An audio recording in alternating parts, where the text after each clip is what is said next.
בצרה ובשביה, העומדים בין הים ובין ביבשה.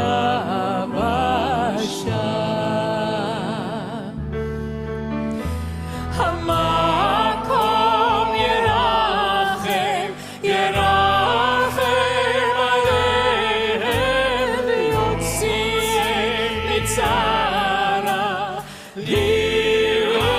לרווחה, ומאפלה לאורה, ומשיבון לגאולה, פשטה בגלה ובזמן קריב. המקום ירחם, ירחם עליהם, ויוציאם מצרה לרווחה, ומאפלה לאורה, ומשיבון לגאולה, פשטה בגלה ובזמן קריב. Please rise, put your hand on your heart, and let us turn to our Israeli brothers and sisters and say, we remember you. פשטה בגלה ובזמן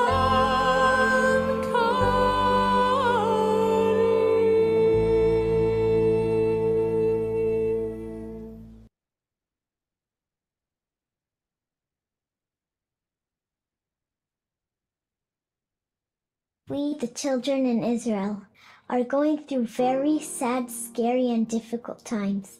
We wanted to ask you for only one thing. Stand by me. Oh, stand by me.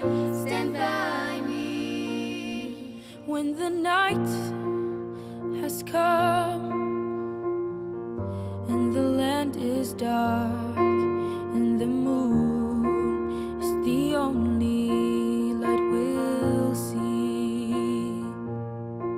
No, I won't be afraid. No, I won't be afraid. Just as long as you stand by me. So all I ask is stand by me. Oh, stand by me. Oh, stand. Stand by me, stand by me. If the sky that we look upon should tumble and fall, all the mountains should crumble to the sea. Stand by. No, I won't be afraid. No, I won't be afraid. Just as long as you stand by me. So all I ask is stand by me. Oh, stand by me. Oh, stand by me. stand by me. All I ask is stand by me. Oh, stand by me.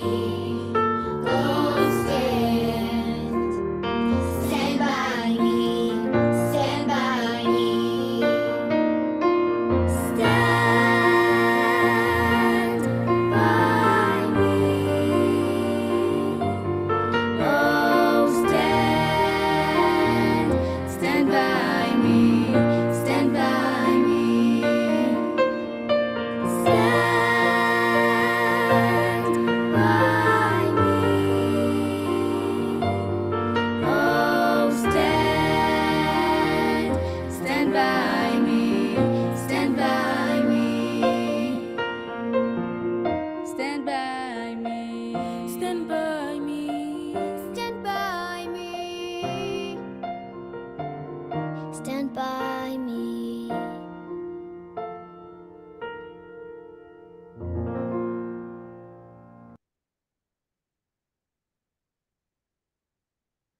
Okay, everyone, thank you for coming.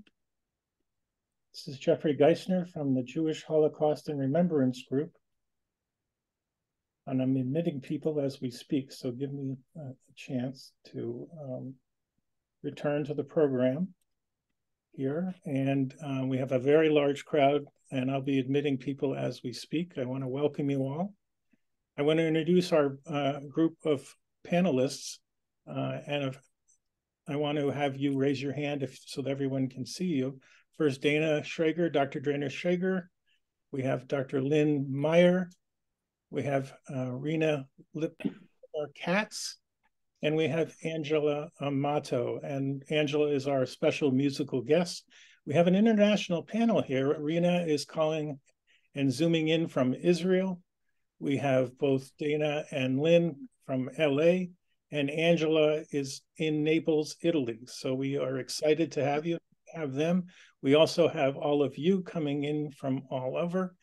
I want to kind of give a little history of how we started this program. In 2020, I decided that I was thinking about starting the Jewish Culture and Holocaust Remembrance Group.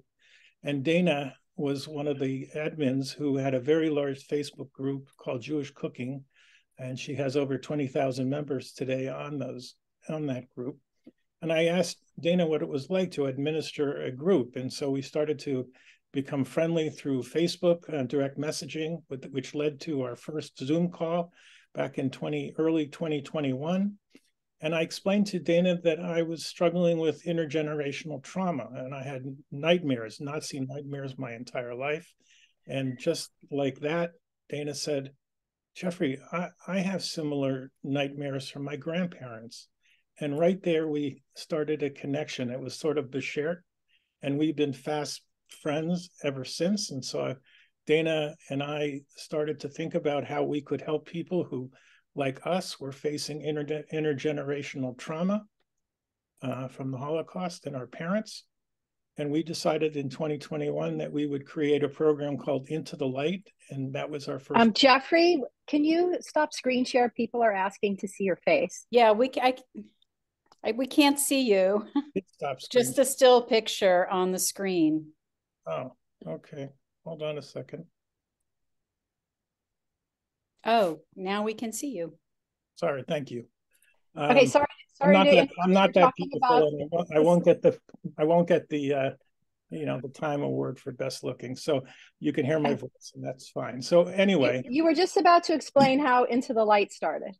Yes, and Into the Light started with Dana and I wanting to help people who were struggling. We had no idea at that time in 2021 how many people would attend a program like this. But if you can imagine, over 400 people both attended the audio live version as well as saw the recording. And so we certainly saw a need. And since then, Dana and I, every year in October, have committed our program to generating Into the Light, managing intergenerational trauma. So thank you kindly, Dana, for your friendship.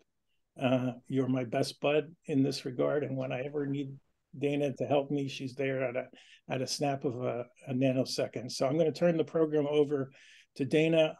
This is not a therapy program. I want to clearly say that. I don't have professional expertise.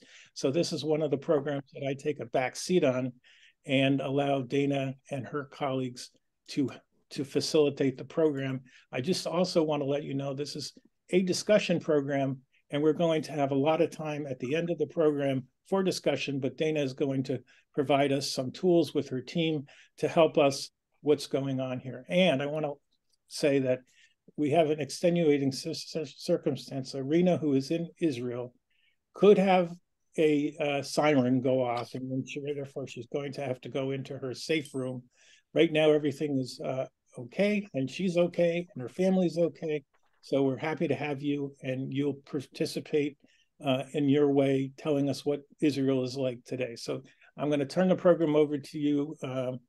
Dana, take it away. Thank you, everybody. And I appreciate everybody who came on today. And thank you, Jeffrey, for providing this forum for us. To start, I'll introduce myself, and I'm going to introduce everybody else who's on the panel. So to give you my brief bio, I'm a clinical psychologist. I specialize in intergenerational trauma. And as Jeffrey said, we've been doing these groups every October. Had no idea last year when we said, okay, let's do this again in 2023, that the timing of this program would be incredibly timely. And so we'll get into all the details of that. But I want to introduce to you the rest of the people who are here today. Actually, we're going to start with our okay, let me tell you a little bit about how today's going to come. I'll be a little bit like a teacher and tell you what to expect. Today, we're going to talk about how we're all doing, our emotions, how unsettling this is, but we're here to give you tools to help us calm ourselves down. We all are activated and high alert and frazzled, and we really need to calm down, you know, if we're going to keep sort of clear thinking and function in our life. So that's the focus of today, our tools and strategies for calming down in regard to this current situation. And then we're going to talk about how we're extra activated because all our intergenerational trauma has been activated. We're going to talk about what that is as well. And so today we're going to focus inward, and we have a limited amount of time. So we're not going to be talking about the politics or the atrocities. I'm in the US and looking at international social media and news, and I think all that information is out there. Obviously, there's misinformation, but there's people working very hard to get the correct information out. So that's not our focus today. We're doing something special here today. We're focusing inward within ourselves. And one of the best ways to calm down and to feed our soul is through music. So that's what the first tool I'm going to introduce. That's the first strategy. And we're very fortunate because we had already planned to have a musical guest here. Jeffrey has added the beauty of Jewish music to his programming. And so before the war, we had arranged for Angela Amato to be here. She's our musical guest, and she's here from Naples. I don't see Angela on my screen. Angela, are you still here? Yeah. You have to unmute yourself, please. Yes, I am on the screen. Hi, Angela. So happy to hear your voice. I want to introduce Angela. She and I met this summer in Naples, Italy. She is a professional and award-winning Jewish-Italian violinist. She has performed all around the world. She's also a music teacher, and she's a very good Jewish cook. And that was one of the primary reasons we were introduced to each other, is over our love of Jewish cooking. And when I met Angela, it was a really beautiful experience. And I hope we all experience a piece of this today. We're all sitting here on this Zoom from around the world. And one of the best things we can do is connect to other people, connect to loved ones, meet other Jewish people from around the world, see that we're all connected, see that we're not alone. And that's the kind of instant connection I felt with Angela. From the minute we met, we were talking like old friends, and it reminded me of this Jewish camp song. So I don't know if other people have heard the camp song. Wherever you go, there's always someone Jewish, and that's how I felt when I got to Naples. That the Jewish community, and it's Jewish, Naples, Italy.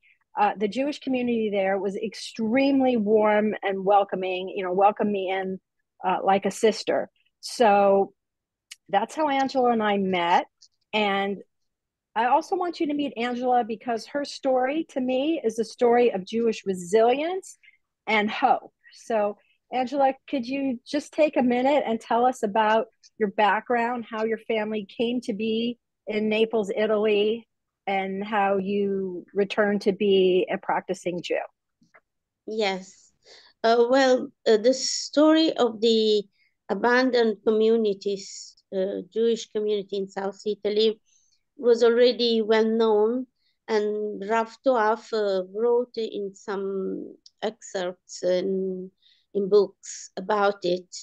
So in Italy, they knew they existed abandoned community in the South Italy, particularly in Calabria, Sicily, in Puglia, and Naples.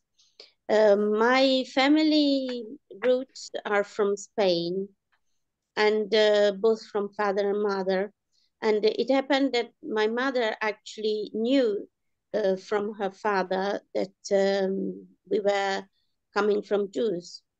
Salerno was a name of town, and it's typical. And they came from Calabria, where 40% of people, they were Jews during the Inquisition. We kept in both families traditions and the knowledge from my mother's side. And so when I met Rabbi Barbara Aiello, but already when I lived in London, I was very close in the Jewish community, and both with the Orthodox and the liberal communities. So I came back to Italy, and then I joined, and I wanted to absolutely give my son a Jewish education. And together we returned sort of formally. A life which we always did as Jews, as hidden Jews. But now we are not hidden Jews anymore.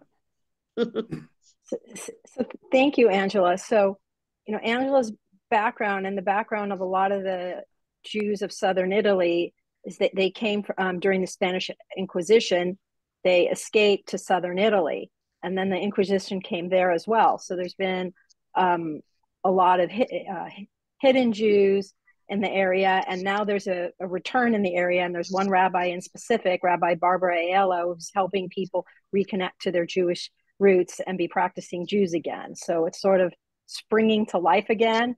And I found the community so welcoming, such beautiful, special people. So it's wonderful to hear that Judaism is taking root in the area after being more dormant for 500 years. It's back. In fact, I was in a synagogue in Southern Italy that was converted to a church for 500 years. And it is once again a practicing temple, a synagogue in Italy. It was closed for 500 years, and it's back, and it was really moving to be there. So, okay. So Jeffrey has some music queued up, and Angela, someone also is experiencing in the chat is saying they hear background noise. Are other people having connection problems? Everyone should also everyone should mute themselves if they're not speaking, so that'll help. And I want to ask you one question before I go to your music, Angela. Why did you choose the specific music that I'm going to put on now for this program? Well, it is important for the Sephardi tradition to remember a connection with Spain. And they brought alongside the music, which is in the first one, the La Rosa en Florece, song in Latino from Renascimental kind of music, but the text is much older. And it really is the connection with Spain, which they brought alongside, even if they went through the Mediterranean countries in South Italy, but not only in Greece, Turkey, and the Northern Africa as well. So those Spaniards, they brought the music as a connection with their coming land, Spaniard, Ladino traditions, and so on. Hora, the other one, which you will listen later on, it's more the moment of the dance, because it comes from a Romanian tradition. And it's like the moment of the dance to joy, that is typical in the Jewish community. And so I thought that these two moments, the moment of love for people, love for Sepharad, and the moment of joy through the dance, it's very typical of Jewish life all over the communities. It's not only the Spaniards, the Sephardi, but it's for all of them. It's a simcha, basically. Okay, I'll go and play it now. So I'll share my screen. Hold on.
Thank you, Angela, for sharing your beautiful music with us. That was a very moving piece of music. And in the spirit of connecting to people around the world, you know, which I think one thing that is very different about this time today in 2023 compared to other times of increased Jewish persecution is we are all very well connected. Here we are on this Zoom talking to other people from around the world. And so what I'd like to have us do right now is please put in the chat, if you would like, where you're from so we can see what an international group we have, and just type in the city that you're in, where you're zooming from, or your country. And let's see where people are from in the chat.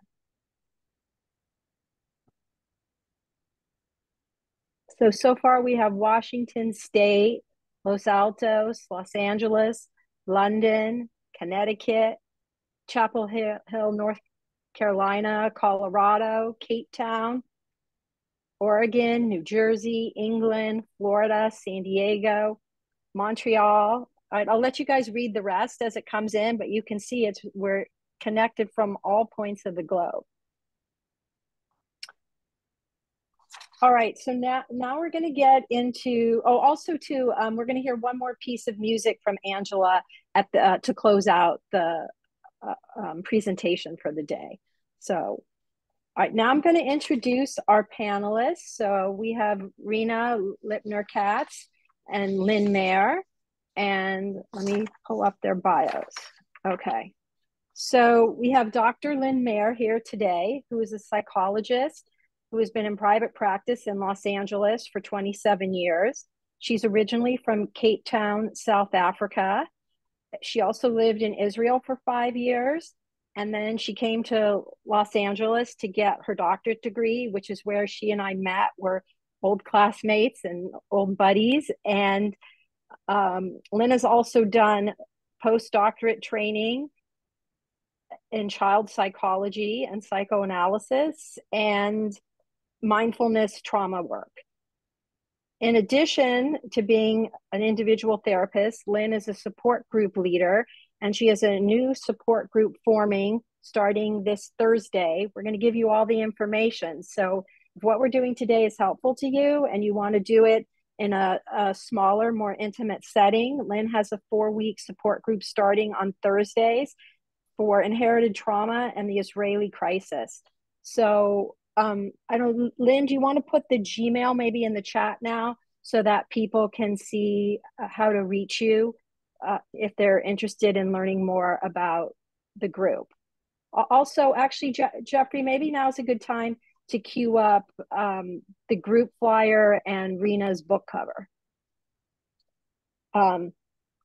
Okay, so in a minute, Jeffrey will put on the screen the flyer for Lynne's support group, as well as the book cover for Rena. Okay, so let me tell you about Rena.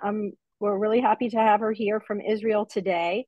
Rena Lipiner Katz was born in New York and raised by parents whose lives were irrevocably shaped by the trauma of the Holocaust.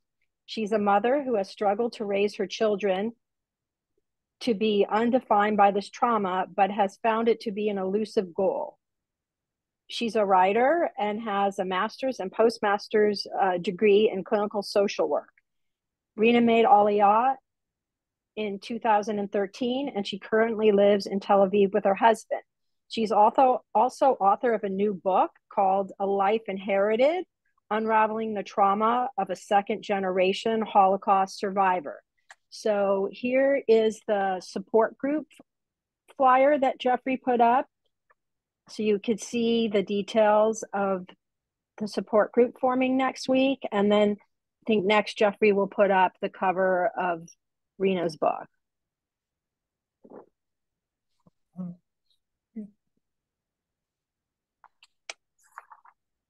Okay, well, Jeffrey gets that up. I'm going to continue. Jeffrey, you have it, or do you want me to put up the book cover? You can put it up. Go ahead, if you have it. Pardon me? I'll get it. Just keep going, and I'll put it up in a second. Okay. Okay. If not, I have it handy. Okay. So as Jeffrey gets that up, let me find my place, see where we are next.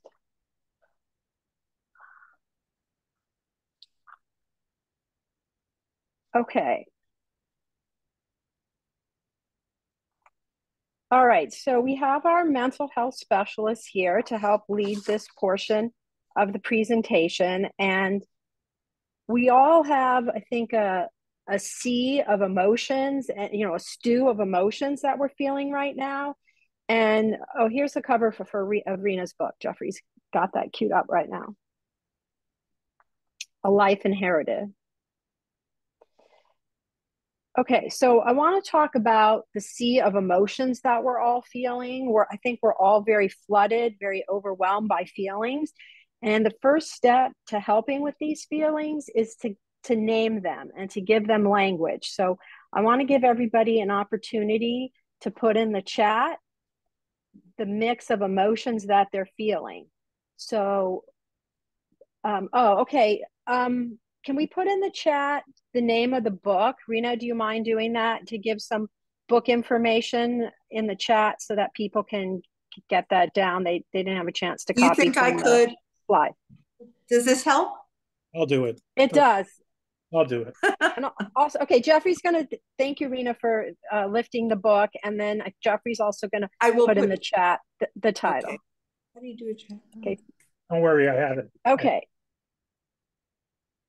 Okay, so put in the chat. I'm inviting everybody in the audience to please type in the chat the sea of feelings that you can identify with. So if you could just try to give a name, give a label to what you're feeling. So I saw the first person type anger and depression. I certainly feel all those things, grief. And as people type, I think we're going to see that we relate to most of what other people are feeling. So, you know, here we have about 40 people on this Zoom, and we're all experiencing similar emotions. And I know the ones that I relate to the most that I'm seeing come across my screen are overwhelm and fear. All of this is part of a psychological phenomenon that we're experiencing, which is fight, flight, and freeze. So I'm going to have our panelists comment on that and explain to them. I know this is something that Dr. Meyer was talking to me about earlier this week. Lynne, do you want to talk about fight, flight, freeze a little bit? Yeah. So fight, flight, freeze. When we are triggered in any way, which we all are, our nervous system goes into fight, flight, and we want to, because of the adrenaline, find a way to escape or to run away. And I think it's sort of this is what I want to add to the situation. If you were a cave woman, let's just say, and you saw a lion, you could fight, flight, run away. But unfortunately, we're caught in a cycle of not being able to really escape or fight, flight. And then I think it's the overwhelm and the grief can make us feel very stuck and frozen in our grief, activated, unable to really escape, but frozen because we are frightened and we don't know what we can do to make it better. Okay, thank you, Lynne. That was really well said. And I think the first thing that people can do to make it better is to be here today. So by already taking the step to be on this Zoom, you're connecting to other people around the world who have the same concerns and who feel similarly, and we're less alone for seeing 40 faces on the screen. And I know a number of people are not screen sharing, and I'm usually one of those people who don't screen share. But if you can, share your screen. You know, it's fine to be in your pajamas or whatever you need, fluff up your hair, I don't know, and come on the screen so we can see all the faces who are and feel more together today. So let's take a minute and look at the other faces that are here. And if you come to, you know, there's plenty of new people here today, and then there's also what I'll call regulars. There's people who come here every month to Jeffrey's monthly Zooms, and so it's lovely to see repeat visitors. But I'm going to scroll through my screen quickly and connect to everybody's face. And oh, hi Eva, I'm glad you're here today. All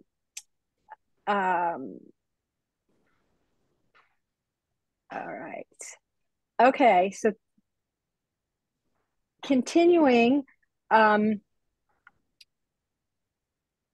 think that today our feelings are so strong because we're feeling very real feelings, very understandable feelings to a very real situation.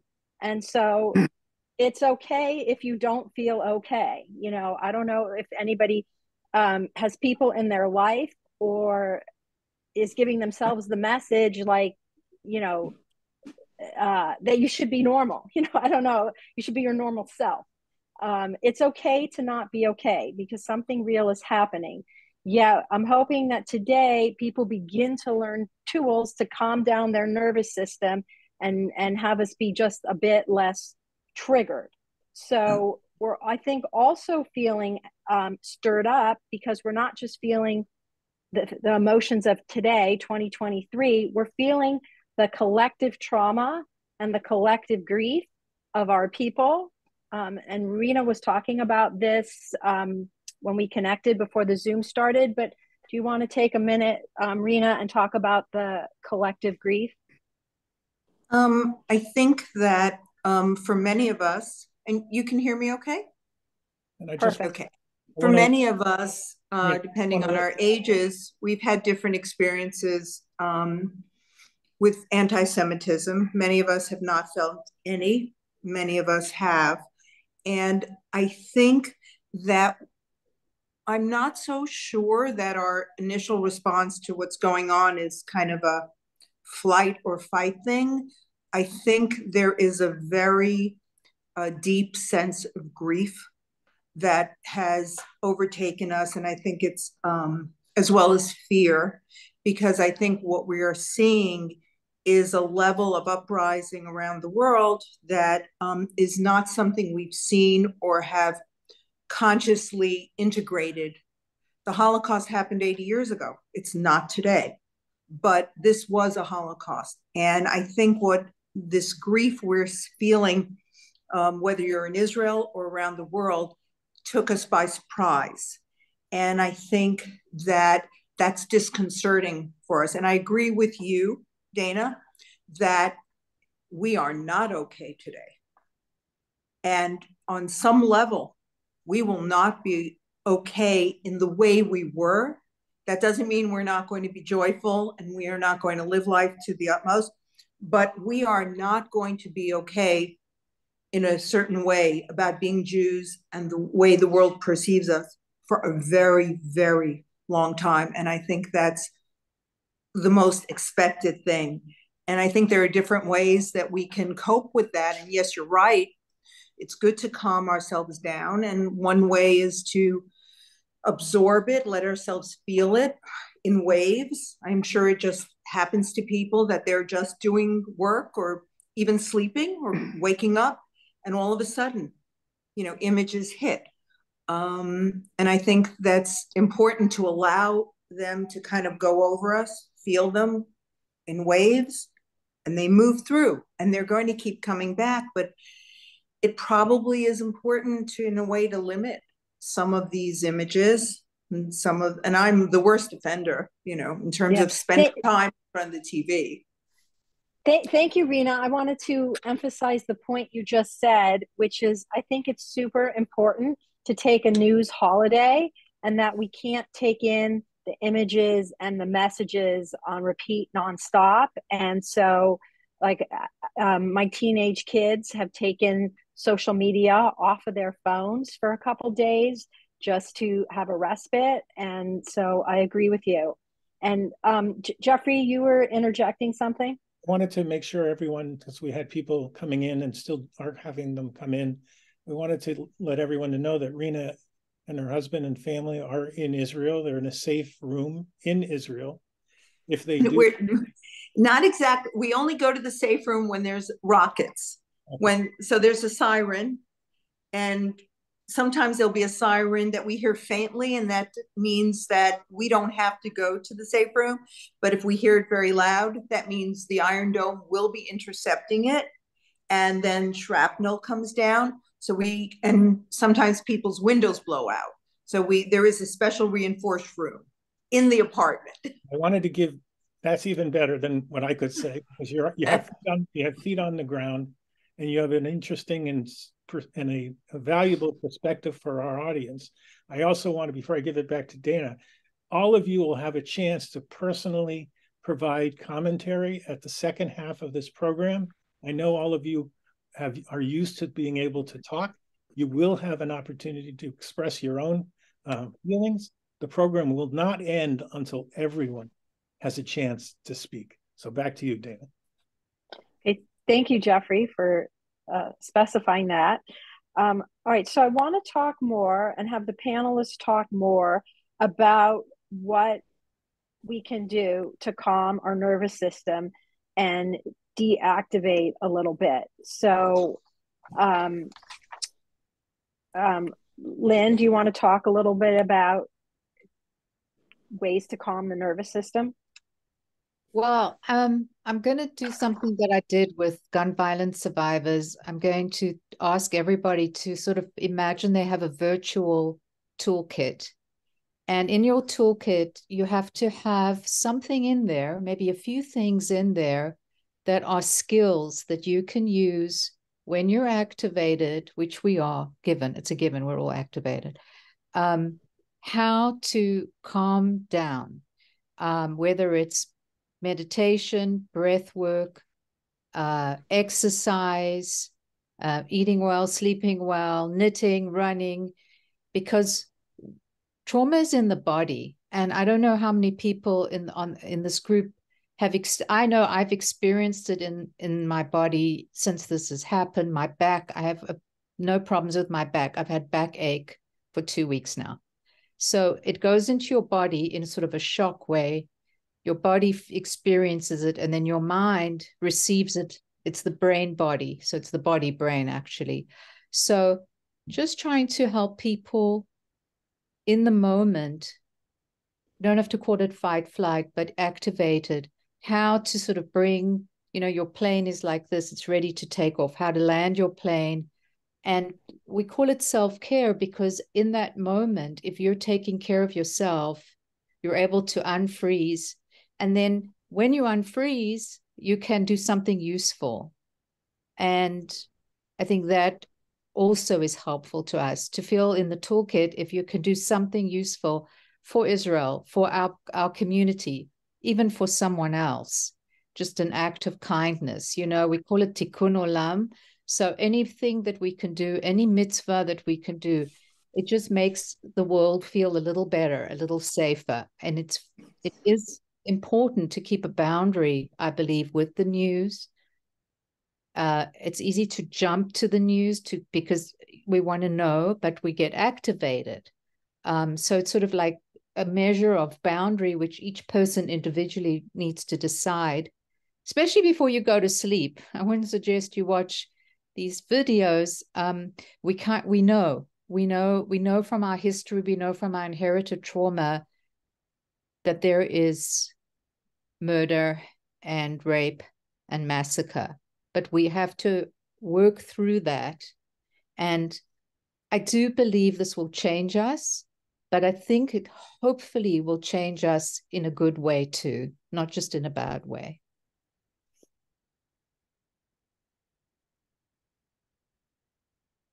Dana. I'm muted, sorry. Thank you, Lynn. That was super helpful. And I think when you talked about carrying the stress in our body, that resonated with some people. I got some private messages. So I would like to give people in the audience an opportunity to put in the chat if you feel like you're feeling the stress and the emotions in your body. Put in the chat how you feel it in your body. I know Lynn said she's feeling it in her back, and I have this like neck shoulder thing going on that I also don't usually get. So put in the chat if you are feeling this in your body and how you experience that in your body, and we'll see people's answers in the chat.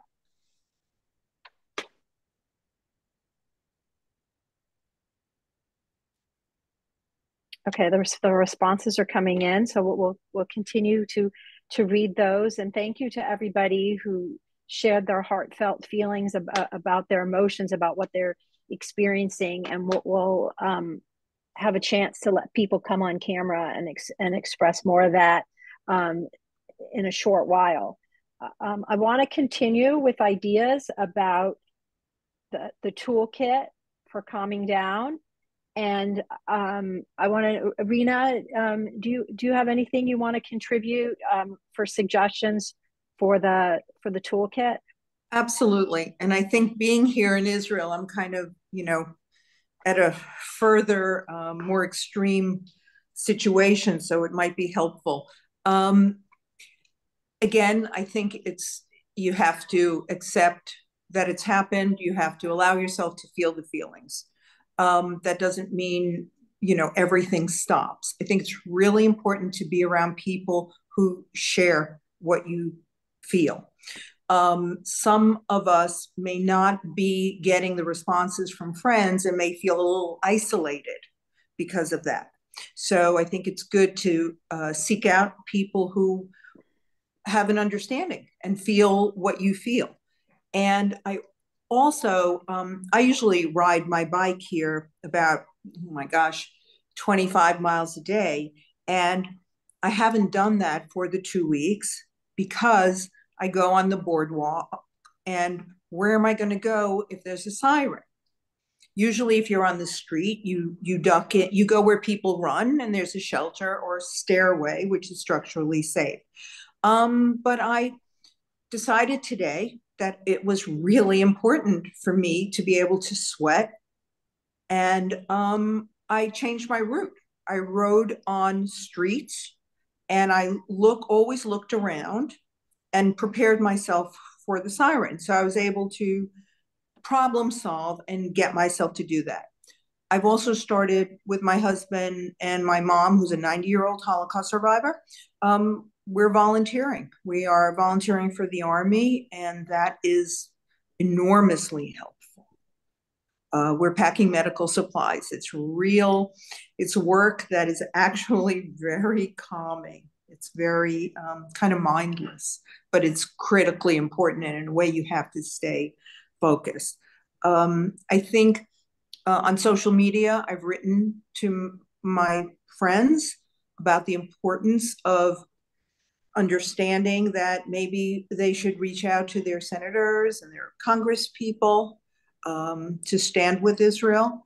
And that's been very helpful too, because it brought people out. People are saying things like, I even wrote to my work bulletin board, and people are just coming out and saying, thank you for reaching out. So I think there's a real huge need to reach out to people, to take our networks, whether it's through the synagogue or through our Facebook or Twitter, however, and reach out. And that helps us not feel helpless, which when we're angry and there's no place to put it, it's going to be turned against the self, and that's depression. So I think it's really important to start to feel that it's okay to be absolutely enraged and see what we can do with those feelings that are, as you said, will,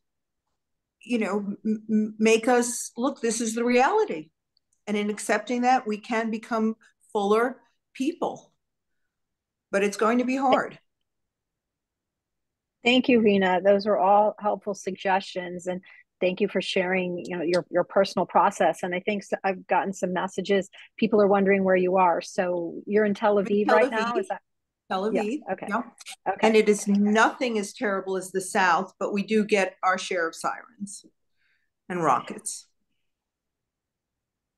Yes, I know that this is a way of life in Israel that we really can't quite imagine in America. And so, I know I personally, and I know, I mean, maybe you could tell us a little bit about the Israeli perspective, but I've reached out to the people I know in Israel, and they've been so thankful to hear they have support coming from America. It really gives them hope. And a lot of them have sent me videos and things that they've wanted me to share with America and said, do you know this? Do you know this? And yes, this is we are all in love with President Biden. Yeah, this is a different era, and we are getting the facts, and the truth is coming through some of the media and some of the social media. But also, I know one of my friends sent me a very early video on day 2 showing what you were talking about, showing Israeli citizens in the street with flags, cheering, supporting the army, helping with supplies, helping feed, supporting the troops. And so people in America, maybe sitting here feeling really helpless, felt very uplifted that people in Israel are resilient and are supporting the troops. Yes. And so maybe you could talk a little bit about that, about the morale and the support in Israel. Okay. I think that, we're feeling several things at one time. And Lynne and Dana, you totally know about this. And we're feeling this grief. We're feeling shock. We're feeling a sense of things this feels a little different, Dana, though. We have had rockets and skirmishes over Gaza as long as I've lived here. But this is different. This is existential. This feels existential. And especially because, and I know we don't need to get into politics, but we do know that this is coming from Iran, and they have proxies that kind of surround us, even to the south in Yemen. The Houthis fired missiles. So this feels different for us. I know people who experienced the Yom Kippur War felt that they were shocked, and that felt existential. So not since then have we felt this. So while people are feeling not so much scared, shocked, grieving, but also Israelis are very strong. And they immediately kind of put those feelings and people band together. And so many people I know are volunteering, and everybody's doing something. And, my husband is going to babysit for my neighbor's toddler, so she can go into her older son's class and help kids who are being sent up from the South. People are being relocated and that is a huge trauma from the South, from the North, these communities up north, because we're expecting Hezbollah, and that makes this a little scary. We can handle the rockets, but the idea that we don't really know, what else is going to happen, is difficult, is a challenge. And again, I think when people focus, get some sort of a structure. Even my mom said to me, I don't have a structure. I need to volunteer. That's very helpful to know this isn't easy, but this is what I'm going to do to make myself feel better. I'm going to eat right. I'm going to exercise. If I write, I'm going to write. If I paint, I'm going to paint. I'm going to keep moving one step at a time through it. So that's, I think, to answer your question. Thank you, Rena. That was really helpful. And I agree with you. I think why we're so all unnerved is because the existential threat and the anti-Semitism is hitting all of us very deeply.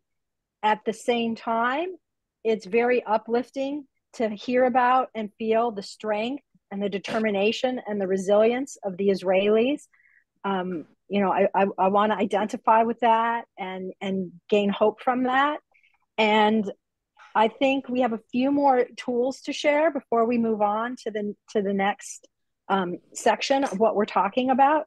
So I know that a lot of people in Jeffrey's groups, and a lot of people have presented before in Jeffrey's groups, are creative. I know we have writers here, filmmakers, artists. And so Rena, you mentioned those things. So if that's your way of processing, then those are very helpful things to have in the toolbox. If you're a writer, a filmmaker, an artist, those are helpful tools.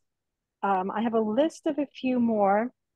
I think it can be helpful to take a break, and if depending where you live, go out in nature.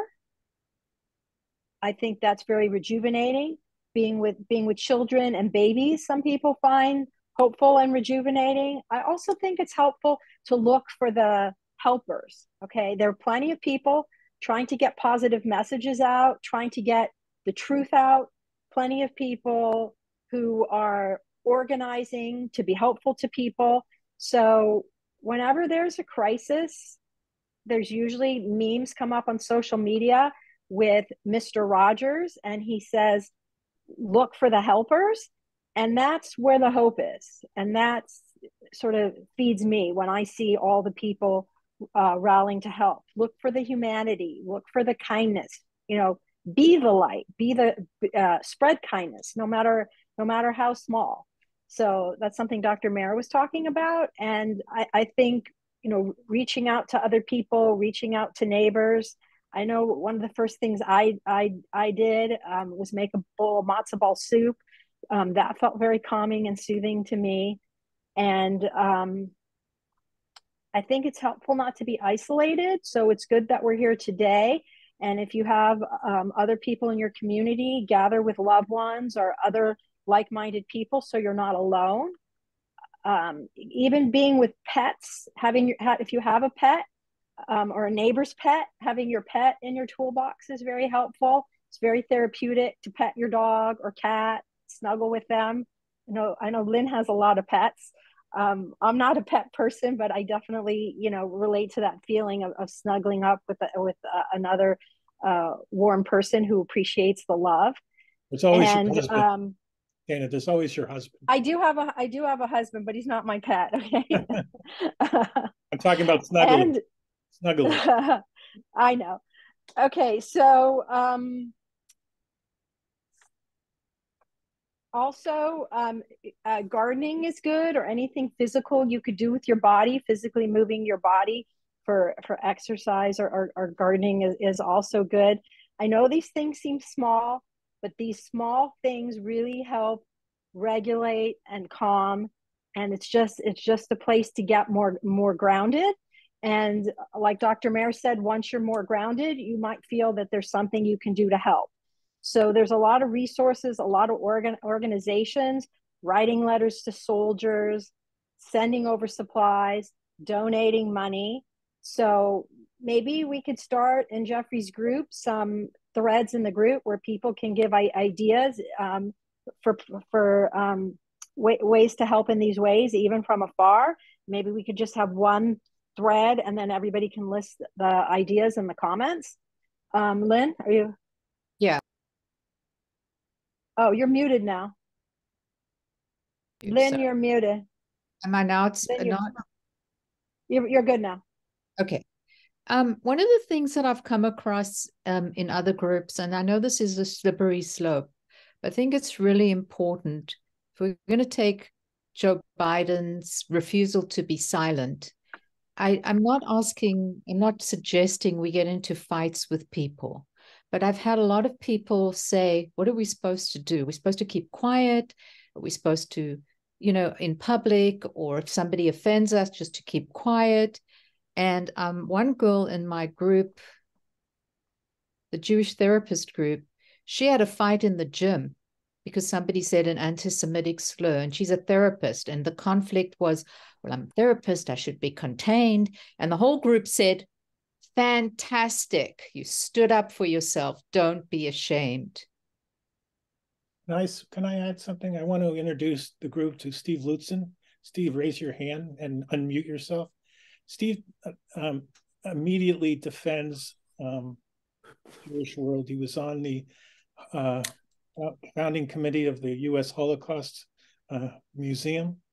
And when he finds anti-Semitic comments, he writes and he publishes them, gets them published and you speak to it, Steve. Yes. Well, thank you, Jeff. First of all, I want to turn around the compliment because Jeff and I met on a Zoom call through a mutual friend, Avi. And when I met him and he told me what he was doing, it reminded me of a movie mogul because he had such an expansive attitude. And now that I see him, he looks like a good-looking version of Louis B. Meyer. And I know on some level, we all have to be stars. And I don't mean that in an arrogant way, but thank you for inviting me to speak. I have been involved, I guess, arguably all of us since birth, but certainly on a kind of a official basis, if you will, for about almost 50 years. And as Jeff indicated, I was on the original Presidential Commission on the Holocaust and the United States Holocaust Memorial Council, which built the museum in Washington. And to this day, I pinch myself regularly because I was the only child of a Holocaust survivor on the original panel. And people asked me, why was that the case? And I said, because I guess I had just unrelenting chutzpah. But in a real sense, first of all, I want to thank all of you. All your comments are just so on target. I hate to use that word, but they're just so comforting, if that's the right word. And we all have to channel this emotion and hurt and pain and the post-traumatic stress disorder, et cetera, in some way. And as you can see, I'm rarely lost for words. And fortunately, I managed to channel that into letters to the editor, of which I've had almost 400 published, half in the New York Times, many of which are about the Holocaust. And so as I listen to all of you, it really, in fact, reinforces all the feelings I've had. But I guess if there's a few words that we try to reduce what it is we can be or feel, but clearly all my life I've been defiant.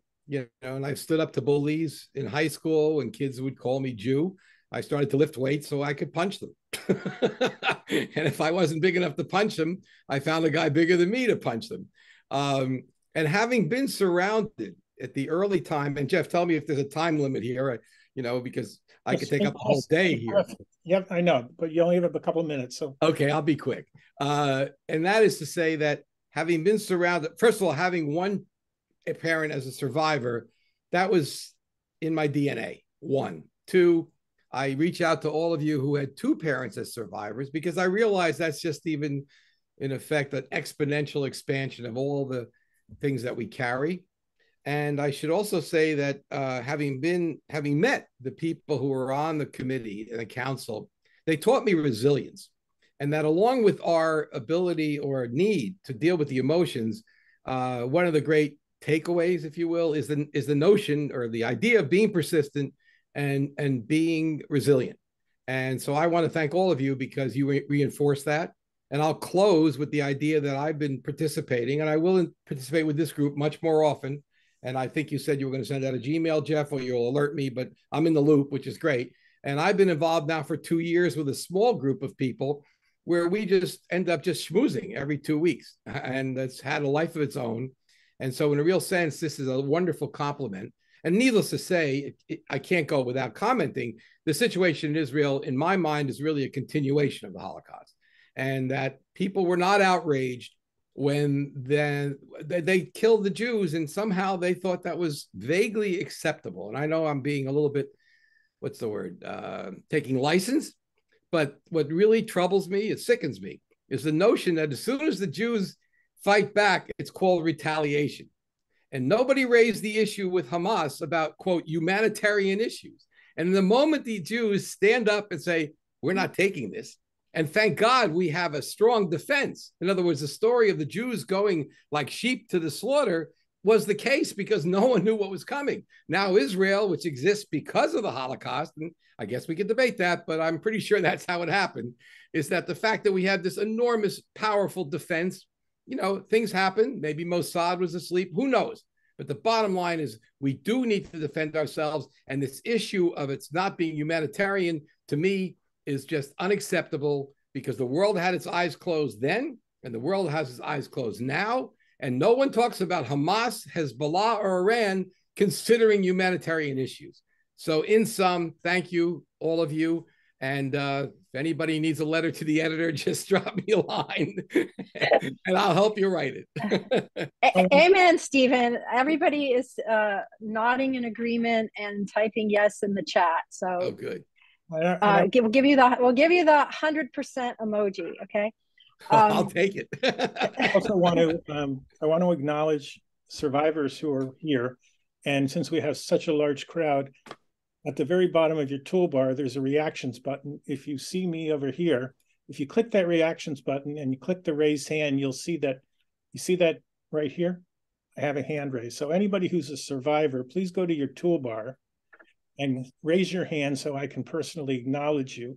Those of you who still do not have your screen video on, please, please, please. It's so much more inclusive in this next phase of our program, which will mostly be discussion, is to get on screen so we can see you, we can hear you, and you can feel much more inclusive in the program. So I want to ask more than once, but I still see a bunch of, if you can't come, you can't come on screen. I understand.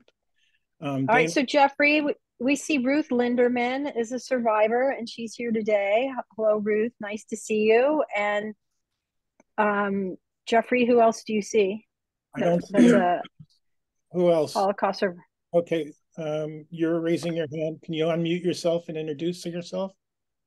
I'm sorry, I can't seem to figure out where the hand is. My name is Lori Ildow. I am 52 in San Diego, from New York. My father passed away about 2 years ago at 84. He was from Hamburg, born in 1938, and he and my grandparents survived. Yep, you're second generation. We're looking for any other survivors other than you. Pardon. Okay. Thank you, Lori. Nice to meet you, Lori. And I think nearly everybody on this Zoom is a second or third generation survivor. But Jeffrey's trying I happen to be a survivor, so I can tell you what it's like to live under the Nazis and what it would be like to live under Hezbollah. So hi, Ruth. There's a feeling of resignation almost.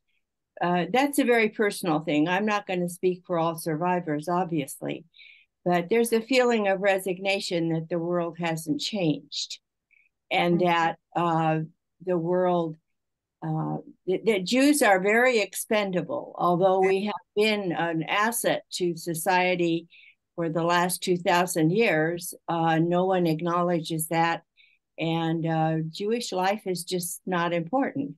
Obviously, because all this hand-wringing about the things that are happening in Gaza, I don't like to say it, but the truth is the truth. These people asked for it. And yes, there's innocent people, and I hate seeing children getting hurt, and I wish there was some other way. But for the moment, just some of you have a map of the Middle East in your head, possibly. And Israel is a tiny little dot with all these Arab countries around it, bigger than the United States and Canada combined. And there's Israel, a little tiny dot, smaller than Rhode Island. And all of this is about getting rid of these Jews. And as I said, and I'm going to repeat this again because some of you may not have internalized it yet. You're totally expendable to the rest of the world. There's only a handful of people that will try to save us. And if we can save ourselves, that would be the best thing. And we've got to do the best we can. But the rest of the world is not going to be that sympathetic. There are thousands of people protesting for the Palestinians. And that anyone is protesting for them is already an indication of where we are. So I'm not resigned about it. I just want you all to be realistic. Well, Ruth, There's no easy way out. Ruth, I want to thank you for your friendship. And those of you who come to our group know that Ruth is pretty much on every month's program with us. I also want to step back and tell you a brief story. In 2022, I had a program with YIVO Institute and Jonathan Brent, who's the CEO. The program was in the Q&A. He was asked why was in 2022, was there scaling anti-Semitism in the world? He flat out answered the question that he put the issue at the feet of Trump and his there are good guys on both sides. But what was interesting is that because my parents, both survivors, never spoke to me or my sister about the Holocaust, I've used my survivors, my friends, the survivors in our group, to help me piece together my family's and my history. And what I did, which was very unusual, there was about 6 survivors. Ruth was in that program with me. And I asked each of them in the Q&A what they felt about what Jonathan was saying. And in 2022, each to the person said they felt like there was going to be another Holocaust in their lifetime. And that is more than prescient to be able to have Ruth here again for what she is saying and how this has actually happened, not just more than a year ago. And so I want to now have everyone who can hit that reactions button if you want to add your voice to the program. Remember, it's being recorded. It'll be streamed tomorrow. It'll have hundreds of people who will see this. I hope that you will go to the YouTube channel. You will grab the link. You will share it around the world. As we talked about, another tool is to get the world to know what is going on. You are a point of activation to let the world know that we as Jews will not tolerate what is happening. So Dana, you're raising your hand, so go ahead. I'm raising your hand at you, Jeffrey. Before we go to that next phase, I want to wrap up a couple loose ends that have come up in the past few minutes. And we have one very important subtopic left for the main presentation, which is joy. So don't want to skip that. But to wrap up, Jeffrey, I'm wondering if you could put the URL of your Facebook group, your Holocaust Remembrance and Jewish Culture Facebook group, in the chat, because maybe there are people here on the Zoom today who are not familiar with your Facebook group yet. So if you could put that in the chat so people who don't belong to that group yet can join, that would be great, because what I would like to start in your group, and maybe you can even pin these to the top of the group, are we'll make posts where people could put ideas for ways to help and any other resources people want to gather so that we can feel like there's something we can do to be helpful. So that's number one. Number two, somebody put in the chat something very useful in terms of a toolbox, in terms of a tool for the toolbox. So the last tool I want to put out there on the table for us is services. Some people are finding going to synagogue and going to services very soothing and a great way to connect and feel less alone. But also, I think there's something about the music and the familiarity and the ritual that is also reassuring and soothing. So I wanted to put that out there. And the third loose end is in the chat. I've seen people put in the chat something about what about the innocent Palestinians? So I'm just going to, add briefly that I think most people in touch with humanity and kindness and morality do not wish any ill will to innocent civilians in Palestine. So just because we're talking here about supporting Israel, supporting other Jews, and supporting each other, doesn't exclude having a heart for other innocent victims. Okay, so the last subtopic we have here is joy. And I mention it because this is a Jewish value to promote joy in your life and to not let those who are anti-Semitic or those who are out to hurt us win. You can't let Hamas steal our joy. It's a mitzvah. I think you may have seen on social media, people are continuing to have their weddings in Israel, even if they're in their army uniforms, military uniforms. So it's very important to not squeeze joy out of your life. That we can't allow unemotional psychological victory. There's a lot of psychological warfare going on as well. So holding on to your joy is a way to not let them win. So I wonder if our panelists, Rena and Lynne, have anything to add to that. All right, go ahead, Lynne. Oh, yeah. You know what? I think that we're struggling with that splitting of black and white and good and bad. And that divisiveness is bad for us psychologically. So I'm really glad for Dana, for you to emphasize that we're not going to lose our humanity and our morality just because this has happened. And at the same time, I believe that it's okay to take care of, us and our collective, which doesn't mean that we're callous and cruel and uncaring.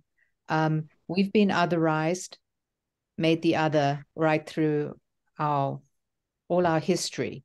So I just think, whatever capacity we could just keep that there to care about other people's suffering. Okay, well said, Lynne. Thank you. Rena? I think that I just want to make sure that is something I struggled with since childhood. The idea that since my parents had survived, it was a miracle and I shouldn't have been born. So I somehow made a devil's pact with myself, and I write about this in my book, where I was alive, but I wouldn't enjoy. I would tamp down on any pleasure.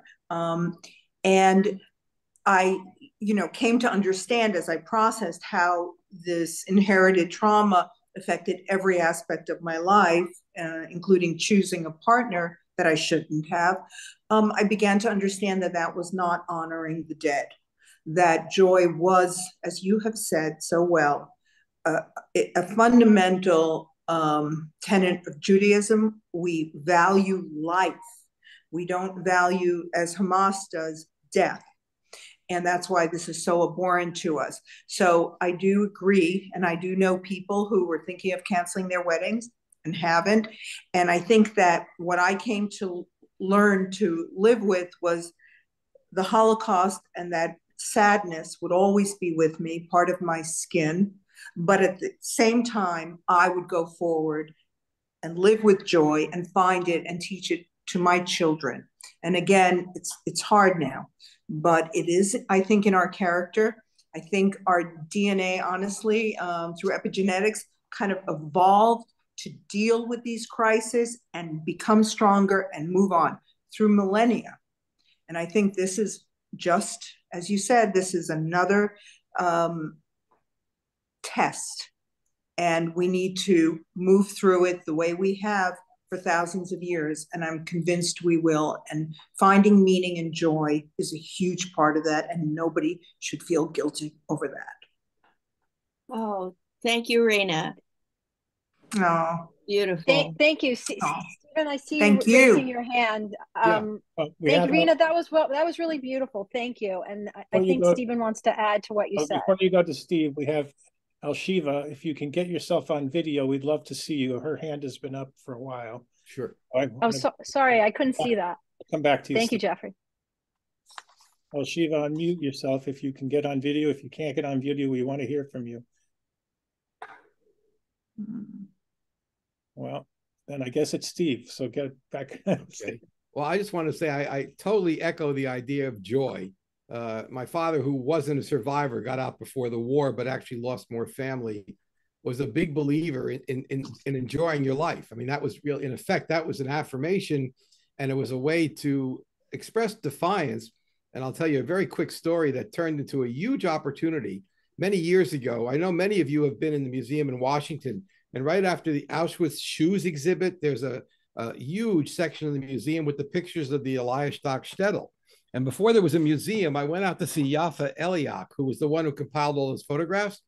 And I decided that I would have dinner at Peter Luger's in Brooklyn before I went to that evening, because I knew it would be terribly depressing. And it turned out to be a huge business opportunity, which I totally didn't anticipate. And I just say that for the reason that sometimes by enjoying life, that itself is what was all about Zachor. That's what remembering was all about. And all those people that were doomed had to think through, well, if there's anybody who survives me, I just hope that they'll love life. And that's what we're doing. And this is an affirmation. So and we're not being hedonistic. We're just simply expressing the need for joy and frankly, just to enjoy it. You know, that's very simple proposition. So thank you. Right, Mark, my buddy up there. Thank you, Stephen. I appreciate you adding to this. And I want to add before we still have 45 minutes together. So we're going to move into the discussion, group discussion part in a second. But if people are feeling the need for more help and more support, if you're looking for individual psychotherapy or counseling, Dr. Meyer and I can help you with referrals. We have a network of Jewish therapists. So maybe, Lynne, you could put in the chat one more time, inheritedmessages@gmail.com. That's the email to reach us, and we will help you if you would like an individual psychotherapy referral. If you feel like this discussion we're having is useful to you and you want to do it on a more personal basis in a smaller group format, I am coordinating, and Dr. Meyer will be conducting a 4-week free support group to continue this type of support and helping people to develop their personal toolkit. So you can use the same email, inheritedmessages@gmail.com, to join the support group. It starts this coming Thursday for 4 weeks. The time is 1 p.m. Pacific, which is 4 p.m. Eastern. And if you're in a different time zone, just compute the time. And Lynne, do we know of other support groups if people need a different time for a lay? Lynne and I are in some therapist support groups, but do we know of other lay support groups? There's a group. Hang on, I'll find it. Give me a second. All right. So if you're interested in a different time, you can email us as well so we could connect you. And Rena, are you raising your hand or just adjusting your screen? Okay. No, I do. There is a group, it's an organization called the Tel Aviv Institute. My husband is actually the president of it, and it fights online anti-Semitism and online hate, and its messaging is incredibly powerful. There's also, if anyone needs organizations that are on the ground that can help, I would suggest trying tlvi.org. And I can type that in. We put that in the chat. Thank you so much. If I can figure out how to do it. Well, get your husband behind you and he'll do it. He'll help me. Yes. You have 45 minutes to figure it out or find him. So right, I'm going to take the question from Mark. I want to introduce Mark. Mark's a great buddy of the group. He has written a terrific trilogy called The Bookkeeper's Arithmetic, and his parents are survivors. So welcome, Mark. And I want to let you know that this is a very inclusive discussion. I know this subject is tough. I know that sometimes it's hard to talk, but once you're able to emote your feelings, you will leave this session feeling better. So I encourage all of you to speak as Mark is doing right now. Go ahead. First of all, since you mentioned the book, it's not arithmetic. It's now you got me doing it. It's the Devil's Bookkeepers. All right. That's all right. And my parents were survivors of the Lodz Ghetto. And I knew, like you, Jeffrey, I knew almost nothing about my past. And that's one of the reasons why I wrote the book. And I'm very honored that it's won a number of awards. And I'm very proud of it. And if you want to know about a ghetto that did not have an uprising and a leader who is probably one of the most controversial leaders of the Jewish, I guess, of the Holocaust, you might want to read the book because it does show you something about a man who played right into the hands of the Nazis, which is why many called him the devil. When I want to talk about something a little bit different, I have a grandson who's about to start looking at colleges. And I was a teacher for many years. I was an adjunct professor. And I really don't know how to handle this problem of the situations that we are facing with colleges. I'm not generalizing, but the ones that have been sensationalized, of course, is the situation like Harvard. And, it's very disturbing to me that I have to talk to my grandson and to my son about this situation. The other thing I want to talk about is the fact that when people do talk about what's going on in Israel, they don't call it defense. They call it attacking or subjugating or worse. And the problem that I find is that too many people are arguing and they're not listening first. I think it's very, very important to listen to other people when they have an opposing opinion, and then to do the job of educating, not arguing. And I find that there is a big difference. I have friends of mine who have gotten into terrible, terrible arguments.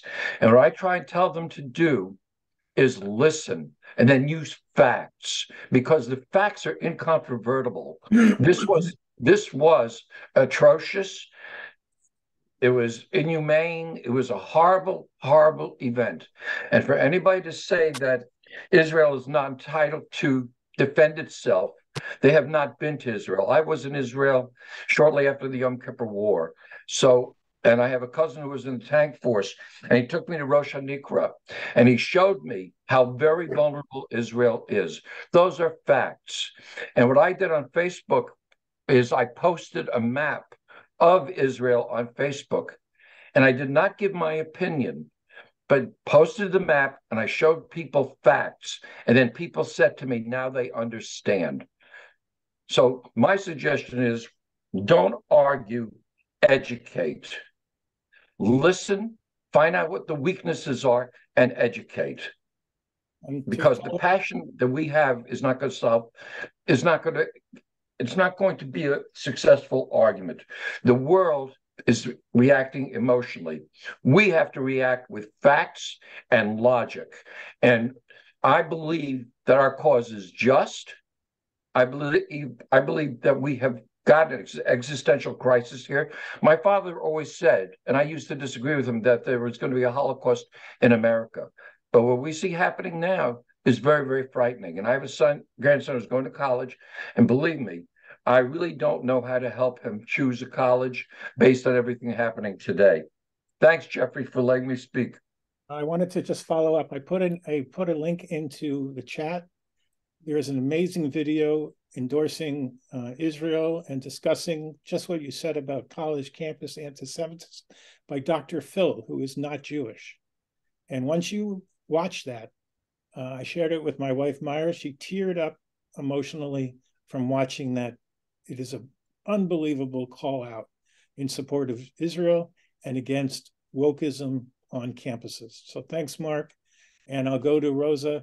Rosa, those who don't know you, is an activist in Malta, a political activist. She stands alone. She is isolated. She's fighting the government solo. And she well, does. I'm not completely alone. There's a small group. How many against you? Like 90% of the country are pro the government, and the rest of us. And I applaud you. So go ahead. Thank you. Speak to us about what you have in mind. And Rosa is not Jewish, obviously. No, and this has been both comforting in the sense that there are people who feel the same way that I do, and it's a relief after the week that we've had. Because in a way, this week was worse, and in the sense because of the lies in the media and from people who are my friends and from whom I expected better. And at the same time, compared to what you are facing, especially those of you who are in Israel, it's very humbling. The reason I attended today is the reason I will keep attending, to counteract that confusion, the lies, and the people who seem to have carried on as if nothing has happened.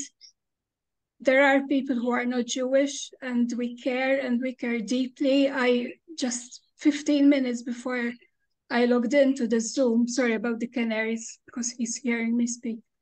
I was sent a friend request by a man from Catania that I don't even know, but he's not Jewish either, and he's bothered the same way that I am. And he posted this. If I have just a minute, I will read it. I'll translate it to English. For those who continually ask me, but you, why do you care about Jews? But why does it matter to you? But are you Jewish? No. And so, but do you live in Israel or here in Italy, they mean. And so why should it matter to us? And who is making you do this? And don't put yourself in trouble, in danger, you know? Leave it be, these are dangerous things. And then he put a little poster, and it simply says, there's no need to be Jewish to support Israel, that's all. And I'm just here to say that, you know, that it's like Ruth said, and it really moved me what you said, you know, that you feel helpless and everything, but there are also people who care. There were people who cared during the Holocaust, and they did what they could, and we will do it. Everybody that survived, everybody was helped by someone who was not Jewish.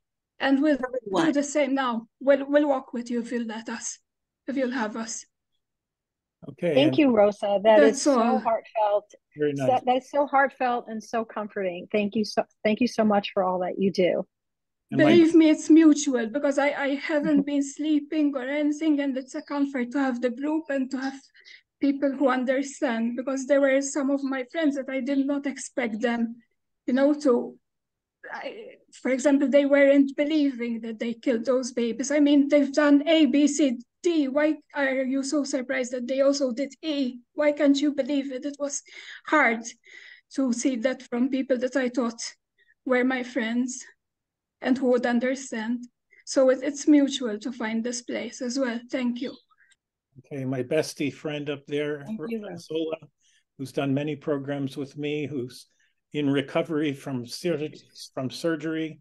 I saw your post in the chat, and I know you are feeling it internally. So please take the mic and share what your thoughts are. Hi, everybody. Yeah, I'm just tearful now again with Rosa's speeches. just crying at everything and anything, which I've always done since birth. I'm a child of 2 survivors. And a lot of the time I've been feeling guilty doing things that are normal or happy. I'm traveling at the moment. I'm visiting my family in the USA, nieces and nephews and children who are carrying on their normal lives. And when I'm being joyful, there was moments of guilt. And then I had to stop and remind myself that both my parents always gave us the message as survivors: you must celebrate life and you must be joyful and spread joy. My mother was a singer and my uncle was a songwriter in the Vilna ghetto. And she performed in the worst of circumstances when they said, don't perform theater on a cemetery. But the truth is that in post years, I've heard from so many survivors how the music and the joy and the comedy and the singing gave these people hope and strength and the resilience, the spiritual resistance. So when you were talking about joy, and we must bring joy even in these hard times, it is so important because it does make a difference to the body, to the mind, to your own strength. And on Facebook, when people have had birthdays, in the beginning this week, the last 2 weeks, I've struggled to say happy birthday to my Jewish friends. What do you mean happy birthday? And then I had to go back and say, remember what your parents said. We must celebrate life. So each birthday, let them have a happy birthday, because it's even more meaningful now to be joyful, to be happy, to embrace life. And we just hope that all our loved ones will be alive and safe going forward. And I could say so much more.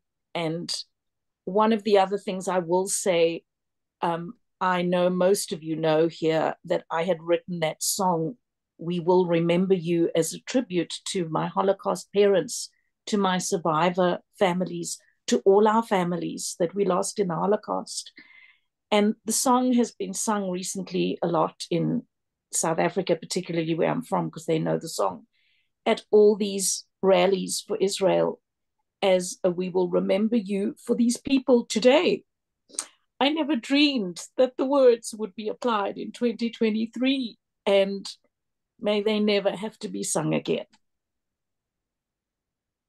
Zola, so beautiful and so moving. Thank you so much for sharing. And I want to hear your music again. So I know I've heard it in Jeffrey's group before, but if you could put the link in the chat, if you're able to do that, I think other people probably enjoy hearing your music as well.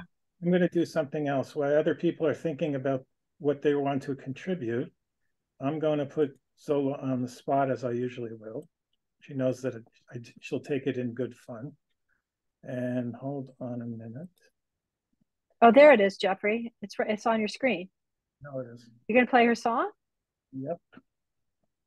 It was just there. You had it queued up. No, just a minute. Okay. I'm trying. Oh, gosh. All right, while you look for it, let's have the next person speak. Oh, okay, he found it.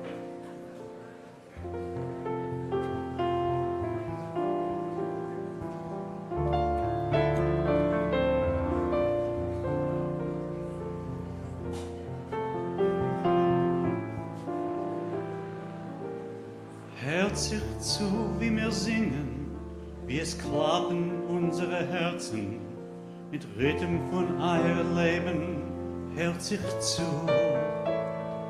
Wir seien eure Kinder, wir singen eure Lieder, till ich beich wir seien da. We are here because of you. We'll tell your story, live your dreams, and sing your song. With courage, faith, and hope, and voices proud and strong. The world will know your life, your love, your legacy lives on. Hört sich zu, we will remember you. You're with us everywhere we go. We hold you safely in our hearts. will share for future generations all the lessons of your past, all your suffering and losses, all the pain that you went through will never be forgotten, hört sich zu. We'll tell your story, live your dreams, and sing your song with courage, faith, and hope, with voices proud and strong. The world will know your life, your love, your legacy lives on. Hört sich zu, we will remember you. We have cried in all our tears the sadness of your darkest years, but the joy of your survival gives us life. Wir werden euch keinmal nicht vergessen, wir werden euch ständig gedenken, auf ewig werden wir singen zu lieb euch. We'll tell your story, live your dreams, and sing your song with courage, faith, and hope, and voices proud and strong. The world will know your life, your love, your legacy lives on. Hört sich zu, we will remember you. Hört sich zu, we will remember you.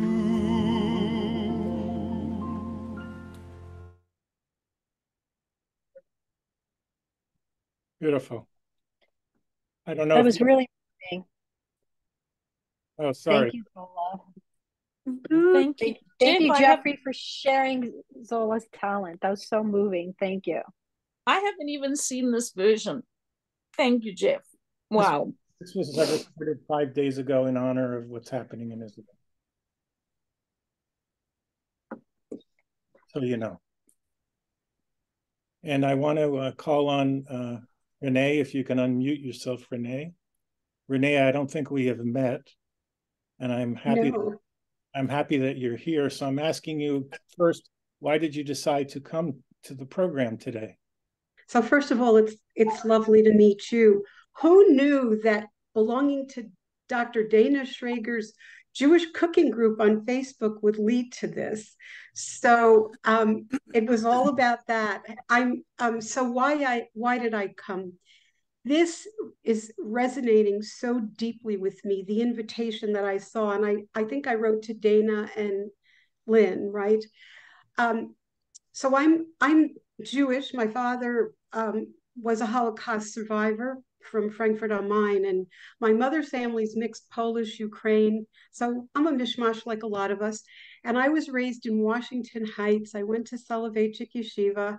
My master's in social work is from Wurzweiler School of Social Work. So I'm a little nervous, but something happened this summer that has just resonated even deeper because it was anti-Semitic, even though I was told it wasn't. I was on a tour for 2Gs and in Frankfurt as a guest of the mayor of Frankfurt and a group that's called Project Jewish Life. And there was an attack by about 5 youths at the European Central Bank at the Gross Market Hall, which if you all don't know, it was a deportation site for about 10,000 Jewish people. And I think only 160 something survived. So I was reading a saying that was engraved in the sidewalk, and I got a bottle kicked at me and thrown over my head, and I got Allahu Akbar shouted. And this program, you know, it sounds shocking, but there were people that said it wasn't, even in the group, amongst the Jewish group, it wasn't anti-Semitic. So I said, as my grandmother would have said, bist du verrückt? Was this anti-Semitic? You know what anti-Semitism is. You've grown up in New York City your whole life. You've dealt with it. You know, it's here in North Carolina. So that's my really what happened in Israel. As for all of us and worldwide, it's only amplified what happened this summer. I've certainly gotten help, and I'm using music and my art background, and I'm not maybe sometimes my social work hat and my friends, and I have plenty of schmooze time and my husband. But this is probably the first time, other than my attending services, listening to, I don't know if any of you know Cantor Ozzy Schwartz or Cantor Mutlu, who I think you began this program from Central Synagogue. So I could go to those services. So it's been, other than that, I've not ever met with a group of 2Gs and worldwide. And that's my long answer, Jeffrey. And in my heart, I just want to say to Rena and everybody in Eretz Israel, you're so in my heart every day. I have relatives there, and I just mean it so much. I pray every day for you. So I know a little emotional, but thank you, Thank Dana. you. What was your question? Do I have a question? You had your hand raised, so you weren't expecting me to ask you what I asked you. No, now I just wanted to introduce myself and tell you how meaningful this was. And it's really nice to be gathered with you. I'm sure there are questions, but anyway. Very good. Thank you. It's nice to meet you. And I want to now. Renee, thank you for coming. I'm so glad you came today. And it's nice to have you here. Lashiva, I'm glad that you're with us on screen. We can see you. I know you've been patiently waiting to ask your question. We called on you earlier, but we didn't hear from you. So now you can unmute and tell us what you have to contribute.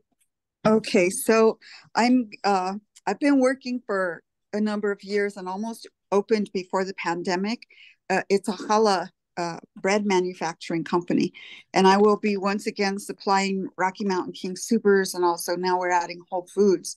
But we'll have a retail on the end, and it's a beautiful little building, and we're going to do internet sales too. But I'm not here to pitch my product. What I'm saying is that, it's always been in the back of my mind, and my son has warned me that I shouldn't be out there so much because there's anti-Semitism, right? And so I signed the lease on the building not 3 weeks ago, and I'm getting ready to move in. And then the war starts.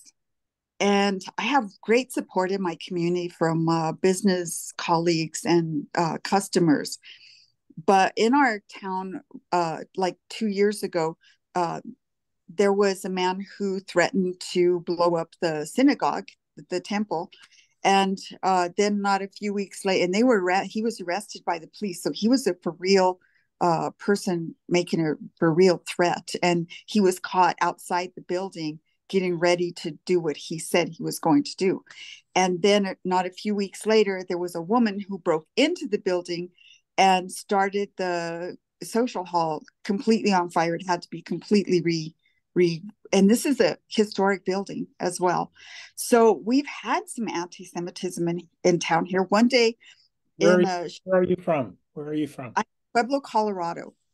And so one day I'm shopping in TJ Maxx, and there's a young girl. She puts something on her head. The dad says, I'll say her name was Susie. He said, "Take that off your head, Susie. You look like a Jew." And without thinking, I turned to him and I said, "I'm a Jew." And he just got so flustered, and his wife grabbed him by his shirt collar and pulled him around the corner rack to where the shoes were. And so I know these things exist. I mean, we're in Pueblo, Colorado. It's like, why? But I'd had indications that these things exist. And so now that I'm getting ready to open my bread manufacturing company, and everyone knows it's challah, all I do is challah, I anticipate that there are going to be some things done. Maybe, I don't know, there's going to be some anti-Semitic rhetoric. And I looked online last night. There's a group called Secure Community Network, and they actually mitigate anti-Semitic threats. They have it's a whole room with a map, and people can contact them. And so I'm thinking about going that route because Can I help you? Sure, please. My wife is involved in that network, that security network. I would recommend you doing a couple things. One is I would notify the ADL in your area. I would notify the Jewish federations, who are also working with the security networks, and I would notify the police, so that you have and the fact that you raise your voice to that person, I think you should be congratulated. But you're not alone, and you need to reach out to the agencies who are there designed to protect you. And so I think that's an offer from me to you, and my wife, if she was here, she'd be saying the same thing to you. Okay. So I've always known that, you know, there's that potential, but I'm not going to let it stop me. It does create some fear, but I'm not going to let it stop me. Good for you. Good for you. Thank you for letting me speak. So I want to encourage anybody else who is here to hit their reactions button, raise your hand so we can bring you to the front of the screen and we can see. Also, Lori's raising her physical hand, not the computer hand. So she figured out. She raised her hand, right? So Lori, go ahead. What do you have to ask? Oh, Lori, you're muted. Have to unmute. Just raising your hand is not enough. Mark was mentioning, Mark, are you still here? You mentioned how you're going to speak to your kids about choosing college. And I'm 52. I've got 2 kids. My son, my youngest, 18, just went off to the University of Wisconsin in Madison. My daughter will graduate in December from Washington State University in Pullman. And I wanted to just kind of share with you a little bit of what I've seen through my kids' college career. It frightens me desperately. I'm going to put in the link a picture of something when I have a second. It's a quilt. My daughter is very involved in her Jewish community. You know, she's already been to Israel. She was planning to do Birthright. In January, she was going to go over and do a 6-month volunteer program where she teaches English to elementary kids in Beersheba. She cares a lot about the community. We have a lot of friends there. But we talked about choosing colleges where there was a community, a good enough, a strong enough Jewish community so that you wouldn't feel alone. I think we've all felt at some point of our lives that we're alone. Nobody understands the traumas that we have, that we carry with us. But it's important to, I think, choose a college where there's a nice Jewish population. My daughter, who said she wanted to do that, she ended up going to this school, Pullman, where I think she's the only Jew in town. And generally she manages, but there are times where anti-Semitism rears its head and she doesn't know how to handle it. She doesn't know what to do. My daughter worked as a part-time job at a local doggy daycare. The doggy daycare was a fun job. She's passionate about it. She loved it. There were maybe 4, 5, 6 other college kids that worked alongside her. Of course, nobody's Jewish. One day, I think this is last year, or I think it was last year, one of the girls that she worked with came to her and said, "Hey, look at this social media." The owner of the doggy daycare posted something quite surprising. Posted on her social media. Social media, we know, if you're going to share something, you post it on social media to share it. It's not like I posted on social media and I don't want people to see it, right? So the owner posted that she's a part of a quilting group in Pullman. And she posted this lovely quilt that she was so very proud of. And the girls were like, "Wow, that looks like a swastika." And Kaya asked everyone and said, "What do you think this is? What do you think this is?" All the girls at the organization said, I couldn't be any more clear. It's a swastika." And Kaya went to the owner and said, "Can you please explain why you would post this, why you would even make something like this?" She didn't tell her she was Jewish. And she said, "I have every right to post what I want to post." And she said, "You absolutely do, but I quit." And she said, "What's your problem?" She said, "I'm Jewish. That's a problem. I can't work for you." And when she quit, the rest of the girls were like, "Why are you quitting? Why are you quitting? I don't understand. What's a big deal?" She's like, "What do you mean what the big deal is? This is a statement, a very big statement about who I am and my right to live and be successful and thrive." And she had a lot of back and forth with me on the phone and Zoom about whether she should quit or not. She loved the job, but she ultimately felt very strongly that she had to stand for who she is and for all of us. The girls were very annoyed at her for quitting. No matter what she said, no matter how she tried to explain to them why she was leaving this company, they couldn't understand. All they said to her is, "You're leaving us in the lurch and we can't reschedule our hours." The reason I tell you this story is not just because of what my daughter went through, but because I'm very concerned about the generation that she's in. I think so many of them are removed, right? So I think I'm the youngest probably in the group, maybe almost close to the youngest in this group. My dad being born in 1938, right? And I think that my generation knows, but I have a very hard time seeing the next generation stay connected and understand, especially if you're not Jewish. I mean, if you are Jewish, of course, but if you're not, this is just nothing that you even can contemplate or put in your paradigm. And that's very upsetting. And so when I watch the news, not just our news, I watch Al Jazeera because I want to know what they're saying over in the other part of the world.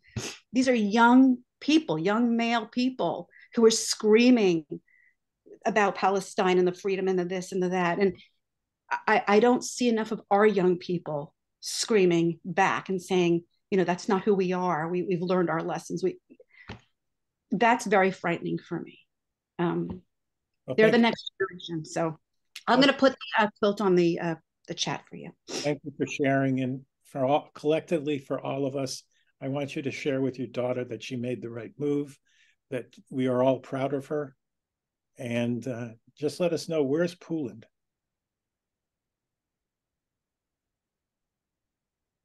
Oregon. Pullman is Washington, the state of Washington. Okay. It's on the east side, real close, actually right on the border of Idaho and Moscow, where the children were murdered, the students were murdered. Right there on the border, they kind of share the same general. Ruth, you're from Oregon, and I know your family's there. Are you close to? Well, I know where Pullman is, because the university's over there. If you have a picture of Washington, there's the Cascade Mountains in between, and on the other side of the mountains is the east part of the state, and Pullman is over there near Spokane, not too far. I mean, that's probably the closest big city, but it's near the Idaho border. Is your daughter and the organization that she founded for the Jewish Holocaust group, is that an organization that you can put into chat for Lori? Because maybe it's Oregon. I know the Oregon state is very large, but at least you can make that connection. It's Washington. Oh, Washington. I'm the one that's from Oregon. Pullman is in Washington. There's another state, you know, up there between Canada and the United States. I know I'm geographically challenged, so I'll stop talking. As long as I have the floor, I just want to say something for a minute about the swastika, because I have run into that where there be pictures in the paper and whatever. And so I wrote a letter to the editor, which got printed, about what a Holocaust survivor sees when they see a swastika. And it isn't just a symbol, arbitrary symbol. We see dead bodies. We see our families being murdered. We don't just see an abstract something of a war. We see actual people dead. And it's a real trauma every time you see a swastika, whether it's on a building, whether it's in a picture somewhere. I can't watch some TV shows because of what they have on them. Once you have seen one and you know that these people want to kill you, you never really see it without feelings. And your daughter probably had the same thing, which she may not have been able to express, or sometimes we were reticent to express because it's just too emotional. but it's time we told people exactly what we see when we see a swastika. Thanks, Ruth. And I hope that Thank you, Ruth. That's that. a great point. And Miriam, why don't you unmute yourself and contribute to the discussion? Okay, it took me quite a while to figure out how to raise my hand, so I hope I'll be able to figure out how to unraise it once I'm done. But I did, well, I'll try to keep it quick. I know we don't have a lot of time, but just give us a second of your background so we can identify with you. Oh, okay. My dad was a Holocaust survivor. I'm 57, so older than Lori, but my dad was older when I was born. He was born in 1927 in Poland. And like others of you have expressed, the trauma just runs throughout really so much of my life and my being and how I respond to things. And when someone brought up the idea of having two parents that were survivors, that just blew my mind. I never even considered, I mean, of course, but I never really thought about how, I don't know what I would do if my trauma was doubled. But anyhow, sorry, I just wanted to speak briefly to two things. One was about the college issue, is I have two kids that have, gone to college somewhat recently and graduated. And with the second one, when he was trying to decide where to go and he had some acceptances, he actually reached out to the small college that he ended up going to was Willamette University in Salem, Oregon. So similar Northwestern or whatever you call that region. Sorry, I'm in California. But anyhow, but he reached out to someone from one of the Jewish organizations. I'm nervous, so I'm not remembering the name. It wasn't Hillel. They didn't have a Hillel. But he asked, what is it like to be a Jewish student on this campus? And he got, a great response. And at that time, they also had a rabbi on staff as a chaplain. So that was very comforting. We're in a little bit of a different time now. That was 5 years ago. I think the left situation has gotten even worse. And I'm very left on everything else. So anyway, sorry. And the other thing I wanted to say is living in the San Francisco Bay Area, there's a very large South Asian population here. And a lot has come up about this issue with the swastika. And I don't know if this was the case with the quilt, but if anybody's super interested in this, there is in Los Altos Hills, which is near me, there is an open space sort of property called Hidden Villa that has a house that's been there since the 1920s. And there were actually swastikas that were brought over from Asia that were part of the tile work in the house. This was well before the Holocaust. And this became a huge issue as to what to do with these images that had some historical value, that were meant to be a good luck symbol in the culture that they came from, that now people see as being from the Holocaust. And it really became an absolutely huge issue, including like staff members quitting and whatnot. So there is that issue to the swastika thing. And I actually, having read so much about the local issue, I have mixed feelings about it. So that was all I really wanted to say. It was nice to And I'm looking, sorry, one more thing is that I do want to join the support group that starts on Thursdays. So I will email and then have more opportunity to talk about other stuff. But great to meet you. And I know this is, I think, your first coming on to the group, and we hope we see you again. And Thank you. I definitely plan on it. This is amazing to be part of this group. And Hillel. Thank you, Miriam. We look forward to seeing you in the support group. Thank you. Make sure you have our email. And I want to add, for people who are speaking, do monitor the chat, because there are people who are watching, responding, and adding support and comments in the chat. So keep looking at that. That's a reminder to me that I will post this recording tomorrow on YouTube and on jcrnow.com, but I'm also going to include the chat in the post. So you'll be able to not only see this recording, share this recording, but you'll also be able to see, I will edit the chat, obviously, but you'll be able to see a lot of the references and a lot of the commenting going on. So Hillel is next, and Hillel, is nice to meet you. I don't want to know a little bit about you and where you're calling from, and then you can ask your question. Hi, thanks, Jeffrey. Yeah, my name's Hillel Katz, born and raised in Cape Town, South Africa. Hi, Zola. I'm Lynne Meyer's first cousin. Hi, Lynne. And I just want to say it's more of a statement of pride and acknowledgement of all the incredible people that are part of this group that have shared. There's such a richness of Jewish life. And it's sometimes we need to seek it out, but in times of crisis, it's just very clear to me how much it means to me to be have my strong Jewish identity validated by all of you. So thank you, Jeffery. Thank you, Dana. Zola, amazing song. Stephen, you're doing an incredible work. Thank you for what you're doing and continuing to speak out and voice. Unbelievable. Renee, Eretz Yisrael, Am Yisrael Chai. My question really, sadly, relates again to our children that go to college. And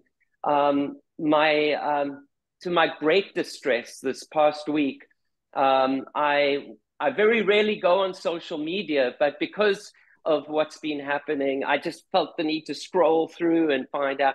And I discovered a post that my son had made, and it was on Instagram, and it disappeared after a certain number of hours. And I just happened to catch it, and I didn't even catch it exactly, but I called him about it, and I asked him, what was that about? Explain.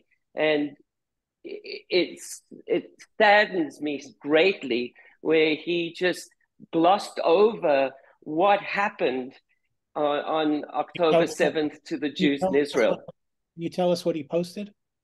He posted a statement saying that he supports the Palestinian cause, and I'm basically not for the state of Israel. I'm not a Zionist.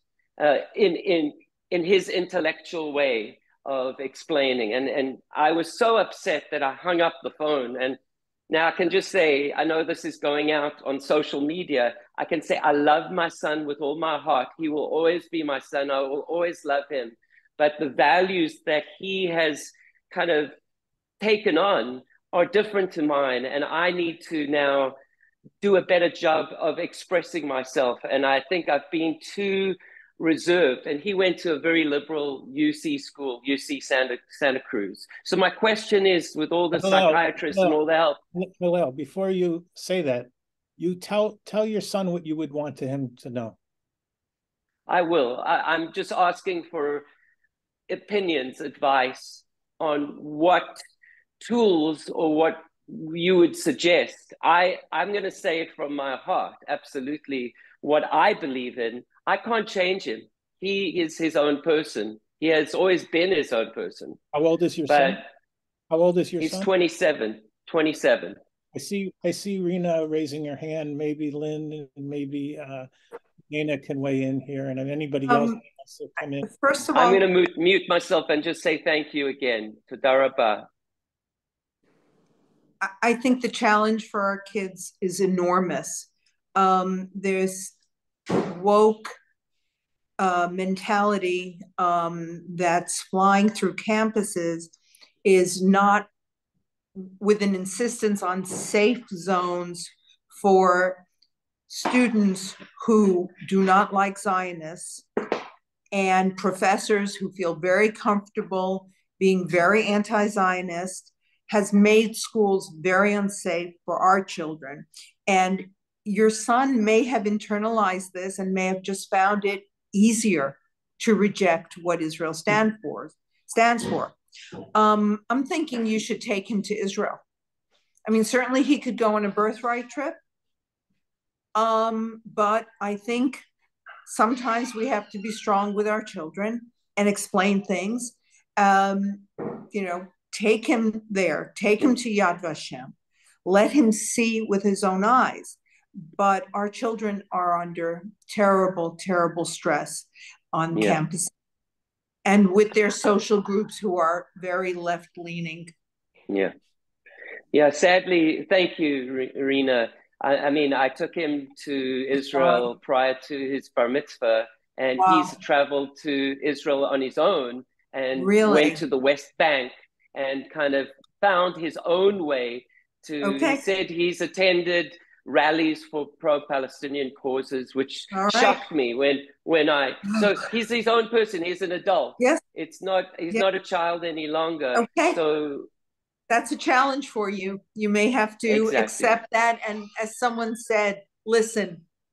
I do. I love my son. I just don't accept the fact that I accept him as an individual. I love him with all my heart. But as I said, my values are very deep and clear to me. I just may not have expressed them as I should have or could have at the right time. But he's made his own choices, and I just need to be more clear about where I'm coming from. And hopefully he's a very bright kid. He's a young man.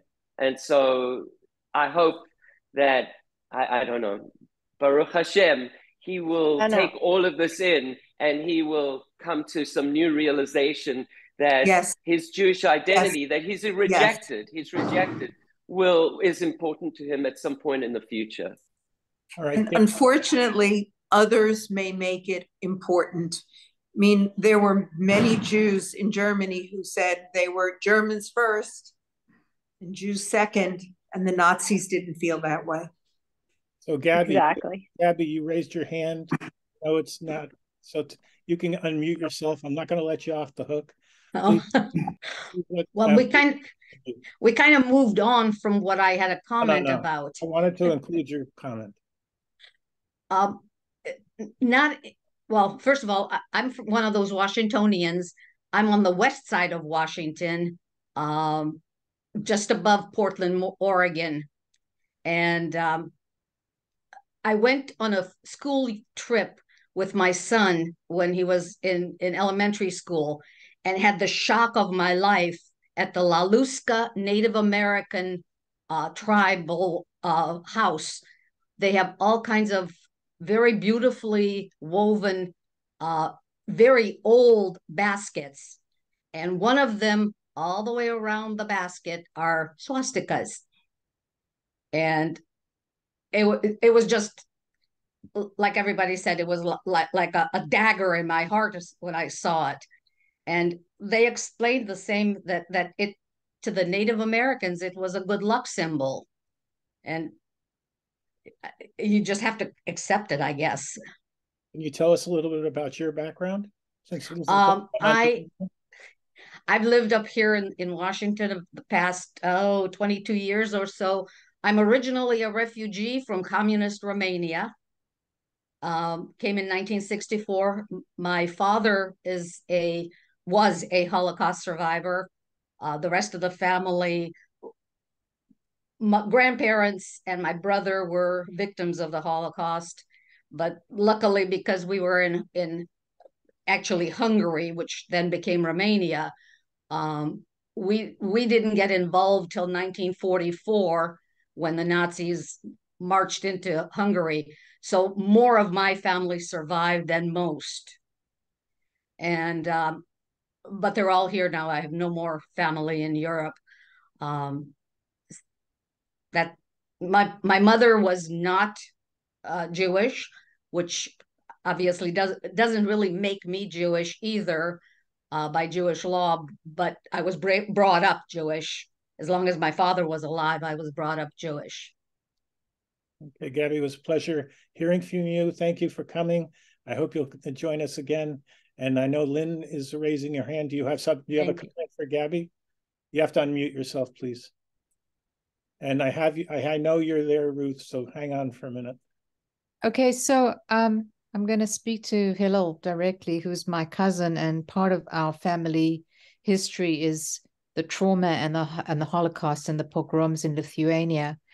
And I don't know what happened exactly with your son, but I just want to say, Hillel, I know you speak up. I know you went to get your Lithuanian passport and you spoke for the people that were missing very gently with the ambassador and said, we're missing some of our family.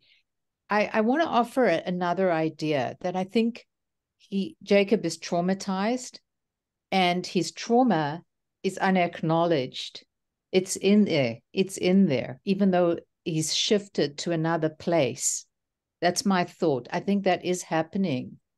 We're not acknowledging it, that there is the acknowledge trauma, and it may have shifted, but I think you speaking to him about our family, our history, and how it hurts you, just on an emotional level, not an intellectual level, will help. Thank you. Okay, Ruth, you wanted to, then I'll get. Well, I just wanted to address that feeling of empathy for the Palestinians who are really caught in a terrible trap. Having been there, I just turned 90, so I remember the speeches. I remember the speeches of the Grand Mufti of Jerusalem and what exactly happened to those Palestinians, which are really not Palestinians at all. They're just Arabs who live there, who should have been absorbed in all of those huge countries around them. But they're pawns in a chess game to get rid of Israel. And yes, they're caught in a trap in between. And those boys that are out there throwing rocks and talking about an occupation, which there isn't really an occupation, there is some really serious history out there that nobody or a lot of people do not know. I mean, I remember it, but there isn't really a lot of it written about exactly what happened to these people. And they are the victims of terrible leadership. On top of that, they're caught in a trap, and that doesn't make them any less vicious, of course. But the thing is that there are young people that only see the underdog side of this, and you can't really turn them around. What will turn them around is when all their friends and families that they thought they trusted will turn on them because they're Jews, which will happen eventually to your son also, I'm afraid. There's no way out of it. Eventually, they're Jews, and someone will remind them of that and will, bring them back to at least their senses. But in the meantime, there's a large group of them out there that just don't know their history. So we just have to be patient with them. For those in the group who know Ruth and those who do not, Ruth walks the walk and talks the talk. And she's a multi-book author. And if you don't mind, if you could put some of your books in the chat so people who would understand where your point of view is through your authorship. Now I'm going to go to also, Jeffrey, Ruth, don't you lecture in high schools? Aren't you a guest speaker? Well, I've been speaking for about 50 some years about my situation, which was from Austria. And our situation was unique in the fact that it wasn't a foreign army that walked in. It was our friends and neighbors that we woke up one morning from one day to the next who were now our enemies. And that is my experience. People we trusted and loved, and suddenly they wanted to kill us. And they were vicious. The Austrians were very anti-Semitic. However, as I mentioned before, any of those who survived that situation had the help of some Gentile person who did not believe in the Nazi theories. There were just enough of them, so a handful of us survived to tell the story. Not enough of them, of course, but there were. And even people that lived, my aunt and my father and my uncles all lived through concentration camps. And they did that because of some person that gave them a piece of bread, a lump of sugar. Somewhere they were able to survive one more day because of a Gentile person. So I'm very grateful to them, and I don't want to put everybody in the same book, but the majority's out there, and eventually they will turn on you. Someone will turn on you if you're Jewish and you live in a society like in the Northwest. There aren't that many Jews. So a lot of us, and I grew up in towns where I was the only Jewish person in the school. I went to 14 different schools, and I was the only Jewish person in most of them. So eventually, when they found out I was Jewish, I was either teased or actually physically beaten up. And this was in the 40s and 50s in the United States. So they're out there, and they've been unleashed, and we need to be very aware that they're out there. Thanks, Ruth. Rena, I'm sorry, I have to break in. I have to leave. Okay. But I have a commitment, believe it or not. I want to thank everyone. This was wonderful. And it was wonderful meeting you all and hearing your stories, Ruth. You're amazing. So I'm going to sign off now. Stay safe. Well, thank you. Thank you. Thank you. I'm going to go. Well, be safe. Thank you. Ellen, can you unmute yourself and join the discussion? Thank you. And tell us a little bit about who you are, your background, where you are.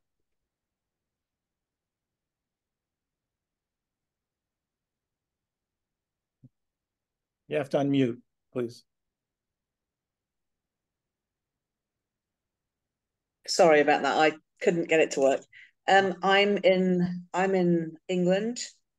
I managed to have 3 Holocaust survivor parents. My father came from Vienna on an agricultural program. My mother came on the Kindertransport. She died when I was very young, and my dad married another survivor who'd come on a domestic visa. So I've lived it all my life. It's in my blood and in my cells. I wanted to talk about the silence that that I've experienced, and I'm sure many other people have experienced from friends. I'm not talking so much about family, I don't count, but because I think it's just there whether we speak about it or not. But friends, some have contacted me. Some have contacted me after quite a gap. Others haven't contacted me at all.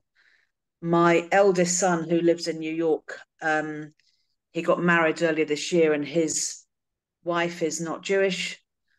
Her parents are, well, her mother is the mother's family really have like a long line of Black activists for human rights, were very close to Martin Luther King. I haven't had a single word from her, and it is really getting to me. I'm disgusted, to be quite honest. And it's due. I don't intend to say anything. I don't want to say anything to her, but I just wondered what your thoughts are on that, and if other people have experienced it. But I am finding it very difficult. The silence speaks volumes. And so, Dana and Lynne, how would you, as psychotherapists, any comment back to her? I would say that there are a lot of reasons why people are silent, and we can't necessarily know. I mean, to us, a silent person feels like a lack of support and a lack of caring, but that may or may not be the case.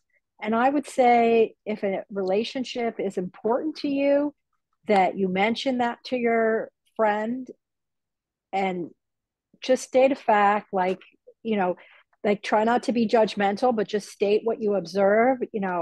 I've noticed I haven't heard from you in the past 2 weeks, and then say, and your silence is very, and then say how you feel is very upsetting to me, or feels like a lack of support to me. And then give the person a chance to say what they have to say. They can explain why they're silent. They can apologize. They can say, no, don't misconstrue my silence as lack of support. I care about you. I'm sorry you feel, this is so hard for you. I would, if you care about the person, you care about the relationship, I would give their a chance for repair, a chance to communicate how you feel. And if the relationship is not important to you, or you're dealing with a person whose mind you will not change, then, like people have said earlier today, there's no point in having an argument with someone. But to state a fact or to state how you feel is not an arguable point. How you feel is how you feel. And Lynne, do you have any? Can I just say that the trouble is, this isn't a friend. I'm talking specifically about my in-laws, my mishpocha. I mean, they're in America, I'm in England. I don't know them all that well, but that we're now family. And I care about my relationship with my son. Yeah. And I don't want to put him under any more pressure. or make things difficult for him. So that's where the difficulty for me is. Lynn, do you have anything? You have to unmute. I agree with Dana. I think you need to say something, but just keep it open as to hear what they're feeling and what they're thinking. Because at the moment, being so activated, and I'm sure it's true in so many cases, it's anti-Semitic, they don't care. But I think if you don't know, just try to go in. In psychology, we'd learn to go into a session without memory and desire, which means without an agenda. We don't know what the person's going to say the next session. So I think it's important to just say, I haven't heard from you. It's been a difficult time for me. And wait to see what comes back. Sometimes you might get, like when someone dies, I didn't know what to say. I felt so uncomfortable. Like I didn't know how to approach this. Thank you for coming forward. And of course, we know what it is. If it's the anti-Semitic version, then you get, but we don't know, right? We don't know in your case. So Helen, I can't put the psychology hat on, but I can put my networking hat on. What is your relationship with your son? My relationship with my son is very good, but he had a civil wedding this year, and they're going to have the full-blown wedding next year, and that is causing a lot of tension for him, and it's causing a lot of tension between him and his wife, just because they're trying to get the in-laws to actually agree things and coordinate things has been very difficult. So that's why I don't want to add more. In April as well, and I have no problem discussing pretty much any issue with my son. So one thing is you can take both Lynn and Dana's advice and speak to your son without your daughter-in-law knowing what you're talking about. So that is another suggestion. I want to go. I'm loath to do that. I'm really loath to do that because he's been really low about the whole wedding and the whole arrangements and trying to get the in-law, the mother to talk to him, to agree to certain things. So there's all that's been going on. I'm really loath to add to his. I'll tell you from my experience, the silence of assumption can kill you.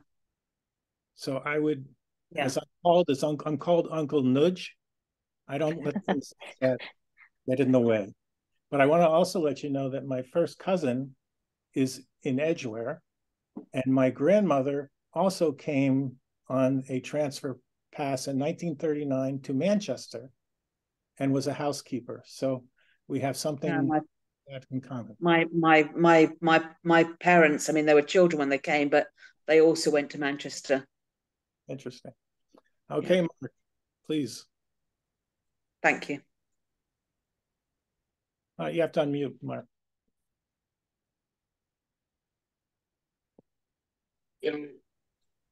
I have to say, this is such an education for me. It really is, and I appreciate so much.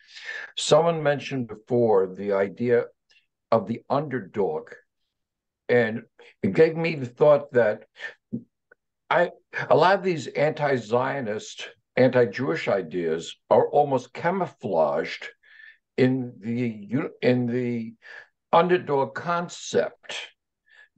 I don't want to use the word woke or liberal because that becomes political.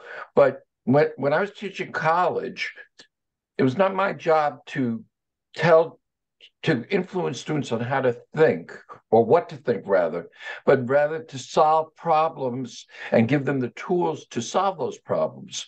But what happens, I think, is that a lot of these things that they're being taught and that they are learning from their peers seem positive, and they seem, I guess, as constructive. And somehow or another, this anti-Zionist idea is wrapped in it. And I don't even know if some of them are actually aware of it. And I want to thank whoever mentioned this idea, because it really made me think about a different approach to this problem.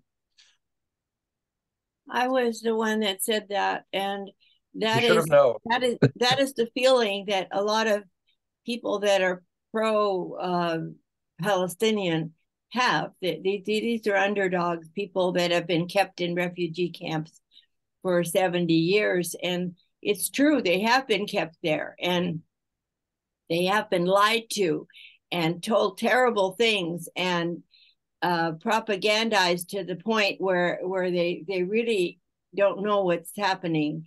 No, they should not be teaching their children to kill Jews and stuff, but you have to remember where this all came from. And that doesn't mean I'm on anybody's side. They've turned to some very vicious things to do.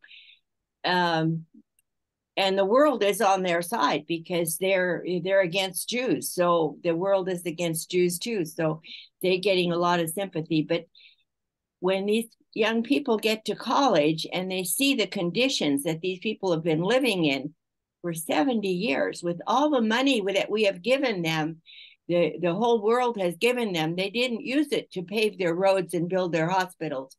They used them to buy weapons to fight against Israel, to bomb Israel with. So they don't really understand that. They're living in this poverty situation because of what their leadership has done to them. And understanding that does not make me a sympathizer to their cause, but understanding it does help me to accept the status quo. That is not taught to these students at all. I don't think anybody really talks about the facts of what this whole situation is in a place like Gaza. It's not. That's the whole thing. They're not taught the exact history. And as I said before, I don't want to pull rank here, but I'm sure I'm the oldest one here, and I know what happened because I was there.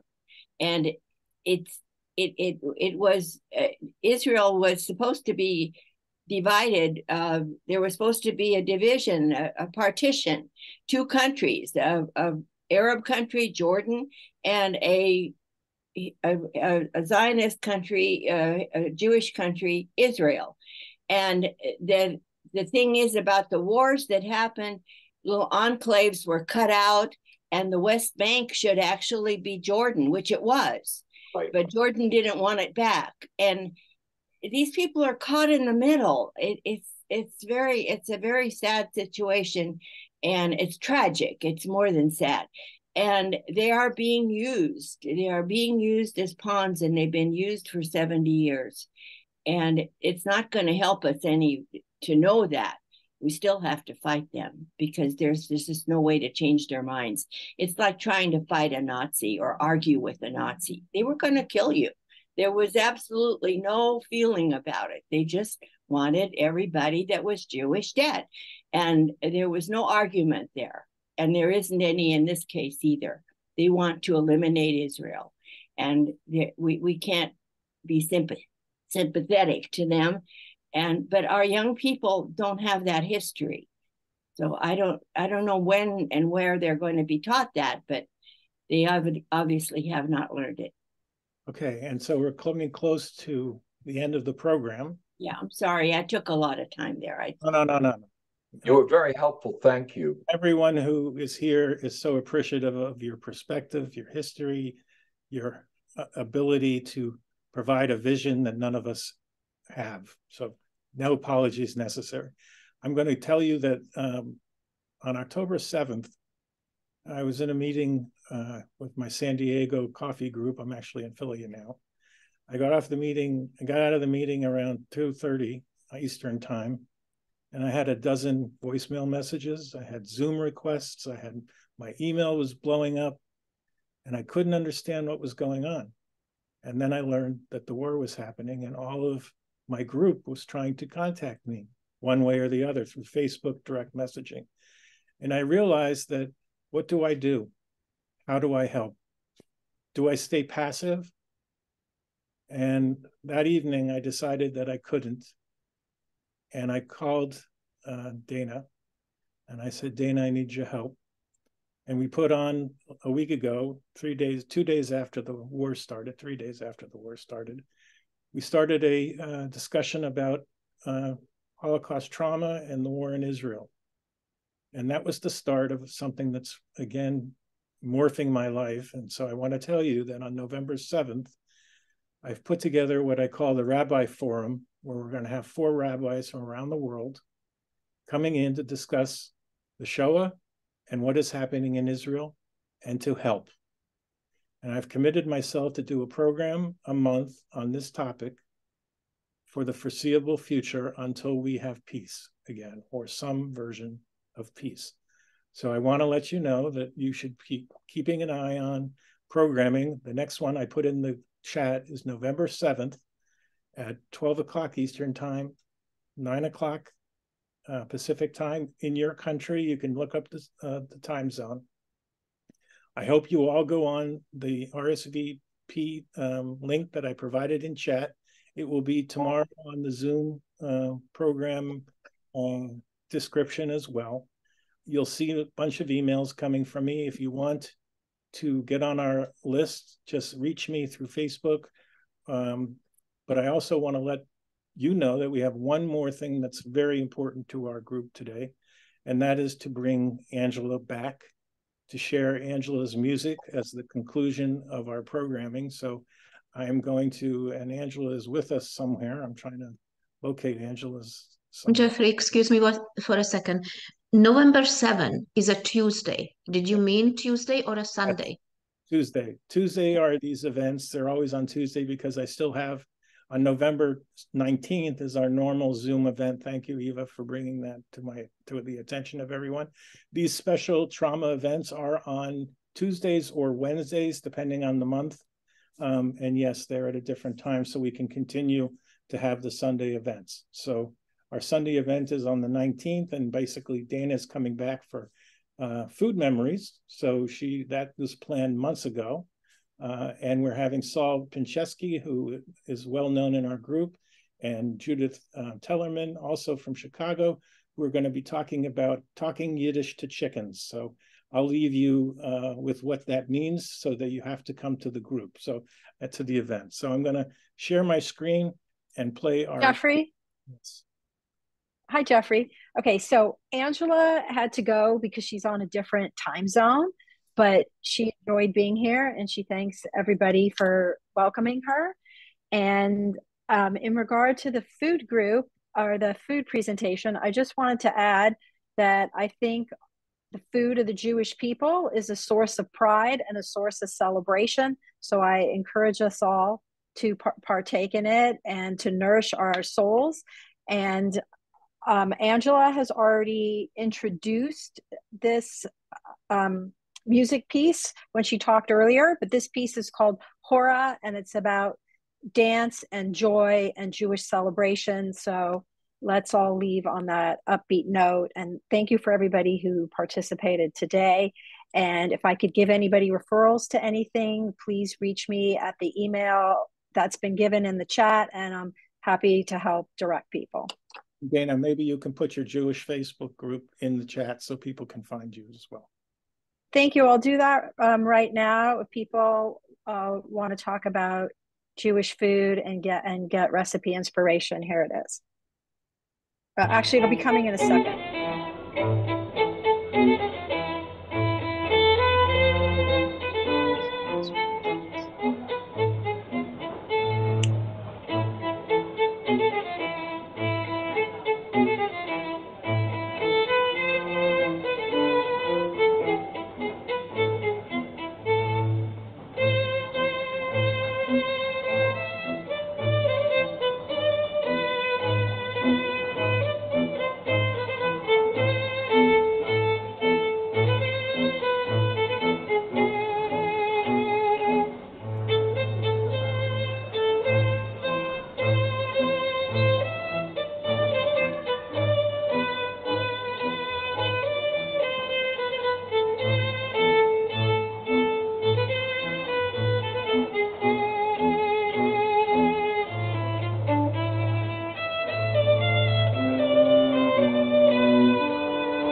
So to everyone who's still with us, thank you so much for what an incredible program.